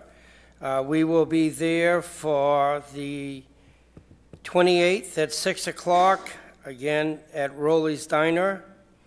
Or did I make a mistake already? No, that's the 29th, Tuesday night, I'm sorry. The 29th, Tuesday night, 6 o'clock at Rowley's Diner. Then we also have a big day on November 2nd. This will be the Bell Tower, and we all got to do a little bit of praying because we've had a few things that have hung us up here. But November 2nd at 10 a.m., if the good Lord's willing and everything goes up, we'll have the tower ready to unveil so that you can see the great St. Louis church bells on this tower, which will be at New Auburn at the old Little Androscoggin Park, now called the, got too many names going in my head here, the Anniversary Park in New Auburn. So if we can get you to come to that, we would love it. And we also will have forms there for people that still want to buy bricks at $100 a brick. I was told by our assistant manager, Phil Crow, that we will have someone there that can take the orders and sell some more bricks to raise more money. I won't go into money detail right now, but we're working at it to raise money, and we're hoping that things are gonna get better as we move forward. So the very last thing I want to do is United New Auburn Association would like to invite all counselors that want to be counselors as well as counselors at large to the 6th Street Congregational Church Monday night, which I believe Monday night's the 28th. We will have a get-together. We will give you 2 to 3 minutes to introduce yourself, and we will have 3 to 4 questions that will be asked to every counselor or counselor that is running at large. and they can answer if they choose to, or if they choose not, that is up to them to pass the questions. The questions will be developed, and every counselor will have that chance to answer or not answer. And they will not be questions that are going to put you in a box and make you feel like you're out of place. So we've done this in the past, United New Auburn Association, and we had a great time doing it, and all of the people that were involved then had a great time doing it. But this is the ones at large, and the church can only hold so many people, so that is what myself being a president of the United New Auburn Association chose to put together, was for the counselors at large that are running and are here at this point. So that'll be 6 o'clock at the I thought it was 6th 5:30 Street. to 8. No, 6 o'clock. Thank you. Well, we would, I'll I scratch would that tell out. people 5:30 to get you there early, because we want to start at 6. But we will start the questions, or you introducing yourself, at 6 o'clock.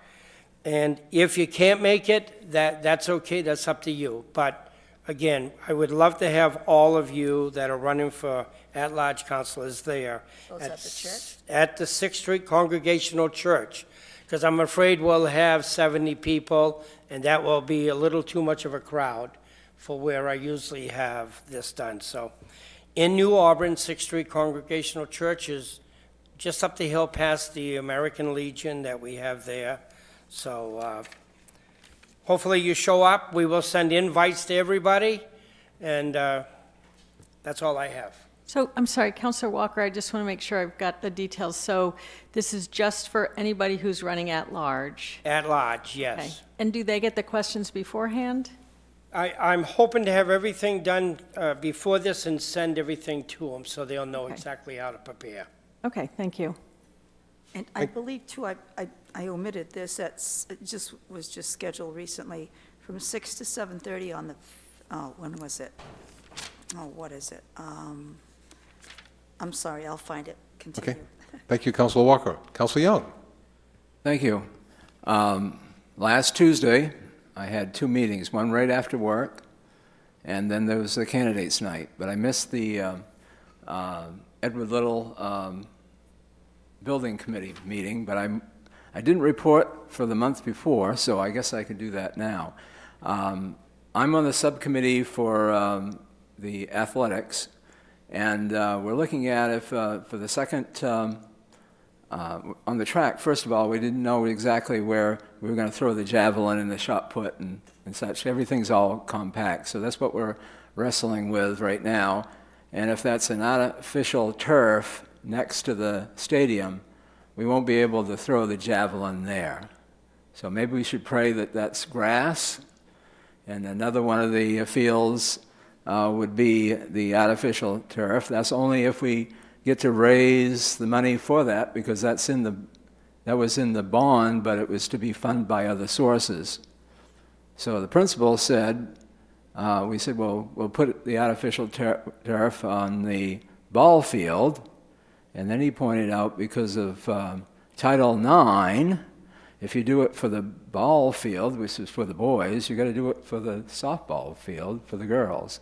But I don't know exactly if that's true, because you're going to be raising money, and if people are donating money, you can't say, well, they don't really care about Title IX on that respect. So stay tuned as we have the dilemma. If we raise more money than we expected, we may have more fields to do. And then the other question is, can we go over the limit of what we said we were going to spend, even if it was going to be funded by other sources? And I think that's all about on that part. Then for the high school, I attended the KVAC, which is one of the largest cross-country conferences up at Augusta. And I would say that probably we might have some girls qualifying in the regional meet come this Saturday, but the boys are probably not likely to advance to the state. So, and then I also attended the flannel 5K, which was on Sunday, and there was it's down by L.O. Bean, and there were 27 people from Auburn there competing. There were 34 from Lewiston and 69 from Portland. So I guess we can raise our heads up high. Lewiston Auburn was pretty much attended on the same proportion as Portland, so I guess we're really concerned about our health, and there are still some die-hard runners out there running in the cold because it's certainly not as hot as it was this summer. And I would almost expected to see Holly Lasagna there because it's nice, cool weather, but I didn't see her. I don't think she was among the running, so next year I'll be expecting to see you there. And as I always do when I'm attending and I'm not running, I've got photos of, I think, everybody and plus video. That's all I have to report at this time. Thank you, Councilor Young. One thing I just wanted to add real quick, Councilor Hayes, I think I had asked a while, but I'm going to ask again. The airport, I know that we were really successful in receiving a pretty good size matching funding for the runways and stuff, but I think I had asked for a maybe 5-year breakdown of what we have actually bonded and compared to what we've received for capital improvements at the airport. The airport manager, I have talked with him, he is preparing that. I guess it actually is in our report, so it's just, he was sidetracked numerous times, so it will be forthcoming. Okay, and I'd be very interested just to see what we've invested, both us and the federal government, in the last even 5 years at the airport. I just would like to know that. All right, terrific. All right, on to Two more these- dates, 2 more dates? Oh, okay, Can I so interject? one more bite at the apple. Go ahead. Okay, sorry. Point here. There's another candidates night, if it hasn't been mentioned, I hope I didn't skip it. But Tuesday, the 29th, there will be a school committee candidates night at Auburn Public Library from 6 to 7:30. And the other event is this Wednesday, the 23rd, at 6 o'clock at the courthouse, second floor, the Spirit of America Awards for all of the Androscoggin County municipalities. Terrific. Okay, on to the city manager's report, which I would assume that our acting city manager will, assistant city manager will take care of. I'll fill in for him. So as you know, the city manager is unavailable to attend. He is attending a conference this week. We did have quite a few things just to report on. Staff is clearly very busy with different projects, but we have a few fall events that are happening as well. The annual Auburn Fire Department open house was this past weekend, which was a great turnout. That coincides with the Fairview Harvest event that they hold. So having both events in that area turns out a great crowd. October 25th from 6 to 8 will be Fright Festival at the Auburn Auburn Recs Department. The Art Walk also on October 25th from 5 to 8 p.m. If you haven't gone out yet, there's a story walk along the river walk that you can look at. That's all been set up and ready for the Art Walk for Auburn side. And then also we have the strategic planning landing, which is regarding bringing back the committee members, obviously the council, to a event on the 29th where we will present the entire program, the entire report, and have those chairs be able to give their report to the committees. We have several committee members that didn't participate in each of the committees, so this will be the first time that they get to see the entire report and hear from the groups. That'll be, yes. So it's just on the 29th, but it's only by invitation of those that were part of the, by the board. 7:30, correct. And that is it. Very good. Thank you very much, Mr. Crowell. On to the financial director, Jill Eastman, and the September. Excuse me. Oh, I'm sorry, Councilor Walker, I didn't see you. I know you didn't see my hand. I know, you got to be, throw something at me. I just want to add one thing to our assistant city manager's comments there. I went out to the Auburn Fire Department to their open house, and for you people that haven't had a chance to go out and see the new 911 ambulance that has been purchased, you need to take the time and make an appointment and go see that. That is one beautiful truck, and I think anyone that rides in it and has to, and I hope it's not me, but yeah, it is going to make all the difference in the world for our workers that have been lifting people that weigh twice as much as maybe themselves and trying to get them from wherever to wherever and then into the truck. This truck has the capability of picking the stretcher itself up and almost putting it in there on its own if they line it up correctly. So it'll be a lot less injuries, back injuries. I don't know about getting it from the house to that stretcher, if there'll be any injuries, but getting it into the ambulance will make all the difference in the world. They won't be breaking their backs to try to pick that up and get it and slide it up in. It also lowers itself because it has either the air or the hydraulic that lowers it down, so it's not as high up to lift and for people to get in and out. But you've really got to see this, and it'll be something that I think you'll be pretty proud that the city of Auburn is continuing to make this a better system for us and be ready to respond to people that need them. Thank you. Thank you, Council Walker. Okay, on to Financial Director Jill Eastman and the September 2019 monthly report. Complete, 100%. We're already 1/4 of the way through the fiscal year, if you can believe that. It goes so fast. So, the first half of taxes were due in September, so our property taxes were at 48%, which is about where we should be. We're a little less than last year at this time, but I'm not concerned. It goes up and down depending on what year it is or timing. The excise tax continues to come in higher than estimates. State revenue sharing, of course, is higher than it has been in the past because of the increase we got from the state. And our homestead exemption, we received 75% of our allocation. They pay us 75% in the fall, and then the balance in June or July. The expenditure side, we're a little more than last year, but most of it is timing. The IT department paid all of their licensing fees a month earlier than last year. That's one of the reasons. That's a couple $100,000. Some of the other accounts that are a little bit over, our debt service is over. We knew that it was going to be over. It's a little higher this year than last year. Facilities, we pay the entire insurance premium in the fall instead of cutting it in two payments, those types of things. You also have the arena and the Ingersoll. So you have the ice arena and Ingersoll. If you have questions, try to answer them for you. Hey, does anybody have any questions? Well, Andy, do you have a question? Yeah, I do actually have a couple of questions, if you don't mind.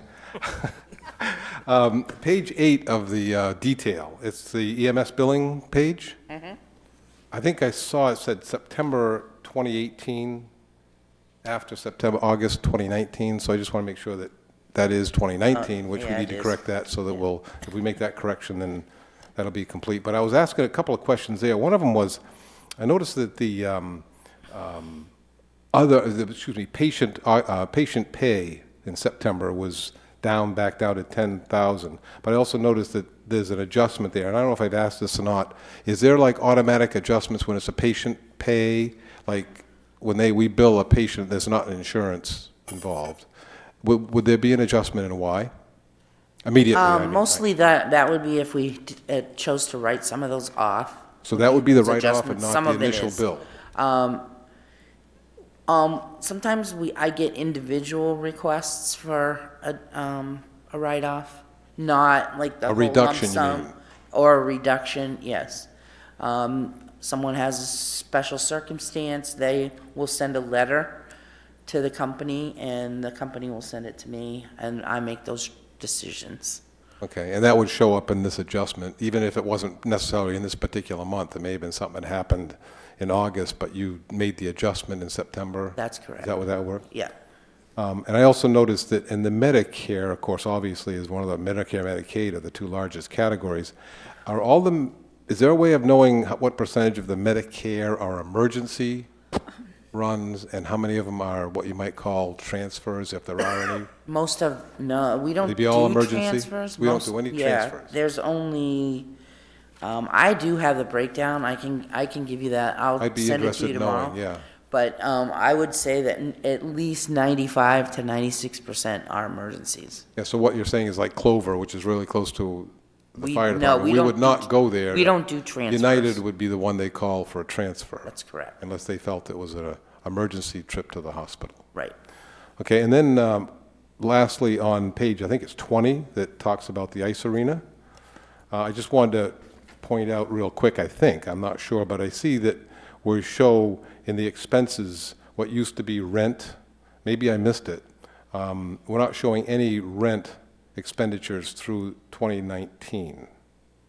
Am I missing something there? We did not budget rent payments in the. But we made arena. rent payments. I mean, we had to, because even though we're bonding this and we're signing, there was still some rent payments, so did we We just not? budgeted debt service in the general fund, which included the rent, so it's So we in the took that general rent and fund. rolled it, so we're actually bonding what would have been rent? No. No. So it's been We transferred paid- to the, We paid July, August, September, October rent okay, but we put out of the that, general fund, okay. and then the debt service will be paid out of the general fund. So that'll, but those numbers will be in that debt service column and not here. It's there, Yes. but it's just not here. Yes. Okay, is there some way that we're going to be able to see, I think, in the future, how we can know what that is? I mean, I know there would, I can, I mean, I just want to make it clear that we still have a payment we're making. It yeah, just I isn't can showing up as separate that rent out if you'd anymore. like me to, Okay. in the general fund section. No, very good. I just want to make sure that that's clear and easy for people to see for the Yeah. future. Any other questions? This year we'll only have an Oh, interest sorry, payment. Councilor Walker, you have a question. Yeah, well, this is for the assistant manager. The Auburn Fire Department, I know they make a lot of different call runs that they have to go. I would like once again, I know I asked for this before, and I think you got it for me, but please, how many times do they have to actually leave Auburn to go across the bridge to the other sister city? That's the only one I want to know. How many times are they running over there per month? So the city manager checks with the chief quite frequently on this. Actually, we just had a conversation a couple of weeks ago. So they still are averaging about 12 trips to Lewiston a month. I think that's the same that we reported before. The exception to that was during an event, and that was the Balloon Festival. So the chief is having conversations with Lewiston regarding that when those events are taking place, to ensure that, those are staffed appropriately, because that did create a demand on our services. Just so folks are understanding, our EMS licensing is from the state of Maine. In that, we had to identify our reporting area where we would respond to. When that license comes due, that's when you evaluate the area. EMS issues that based on the area that they see the need for. So if you were to try to remove a community from your EMS reporting area, it's likely the state of Maine would not authorize that. But that is being checked on at least monthly. The chief is tracking it. We still haven't seen any difference than the 12, average is 12 per month. That's 12 a month, that's about 144 a year, right? Yes. Yeah. Good math. That's quite a few times, but I guess the other question would be, is there a way of tracking how long, when they do pick someone up, they have to stay at the hospital and back out of them 144? What I'm getting at is, I don't know if we can afford to continue to do that without thinking about, is there a different charge involved with this? Is there a different way of handling this? Because if they're over there and they're hung up at the hospital for 3 hours, that means we may not have the care that we need for somebody that's in our city. And we're picking up, I believe, all these expenses at this point.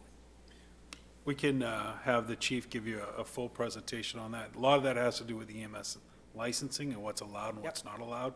However, if we are transporting, we are billing as we would normally for an Auburn resident or somebody in Auburn with an emergency. But we can have them run that and provide a report. That also will provide us with the actual, from the time the call comes in, the actual run time, the transport time, and then also how long they're at the hospital. So they'll give you all that information. Thank you. Okay. Yeah, I'm going to offer a motion to accept Jill Eastman's financial report as presented. So To moved. accept, oh, go ahead. To accept? Second? Second. That was a motion by Council Fournier, second by, He moved. oh, sorry, Council moved, Young so we can give moved, it to and somebody Council else. Fournier, second. Yes. All those in favor? Opposed? Okay, accepted. Oh, that's not loud enough. There. It's left-handed, that's why. Okay, this brings us to our second open session. Members of the public are invited to speak to City Council about any issues directly related to city business, which is not on tonight's agenda, and no campaigning, please. And step forward, please. State your name and your residence. Adam Lee, Western Prom. I've heard reference over the course of the past two meetings, I guess exclusively by the mayor, questioning the present composition of the Ethics Commission. And I haven't heard anything from city staff, and facts on this would be quite welcome, because it seems like if there is a presently ineffectively comprised Ethics Commission, that's something that we should probably be taking care of. At the last meeting, there was distributed a list of the individuals who own land that would be affected by potential changes to the agricultural zone, and it seems like that's something that an ethics commission might want to review before you have any votes on it. So, I'm definitely open to hear what information is out there that the mayor is functioning under, believing that the present ethics commission is not comprised correctly. I actually talked to a couple members of the ethics commission who it was news to them that they're presently not comprised correctly, especially since they have a sufficient number of members to create a quorum. So it's a little opaque right now, and I think the public would like some information on that. Thank you. I would ask maybe, Sue, you explained this once before. Maybe you can explain what's going on there, and then we can maybe make a suggestion. So the appointments to the Ethics Committee, 2 of the full members are to be appointed by the mayor with confirmation from the council, and 1 is appointed by the school committee. And then 1 of the alternate members is appointed by the mayor with confirmation from the council, and the other one from the school committee. We didn't follow that practice with the members that were appointed. They were appointed by the city council. Yeah, and I recall that, and so I guess it'd be interesting to hear if staff has a plan as to what to do with that, because it seems as if we're going to think that the committee is not properly comprised right now. It seems like there should be some fixes to that, and if it requires a mayoral appointment, I would hope that that would happen expeditiously. If it requires a school committee appointment, I would hope that that would also happen expeditiously, and that these just don't remain unfilled. Thank you. Mayor Pro Tem, just so we Yes, go ahead. don't move into a workshop this evening, I have all that information. The city manager's been reviewing it. That will be on a future workshop to break that down, and then also talk about the options to move forward. Okay. That the council could take. Let me ask a question, Sue. That if the ethics committee was needed, like right now, could they function? So I guess I'll continue to weigh in. So we would recommend that that be brought back before the council for a vote based off from the way the nominations were done. Okay, so that would be the next meeting, though, you're saying, right? Next meeting would be a Okay. workshop. Very good. Anybody else wish to speak before council, before I hand the gavel down? All right, I'll close this open session. All right, there is no executive session tonight, so I suppose the next wonderful thing for me to do is to open up the motion to adjourn. Moved. Do I have a second? Second. All those in favor, raise your hand. We are adjourned. That's good.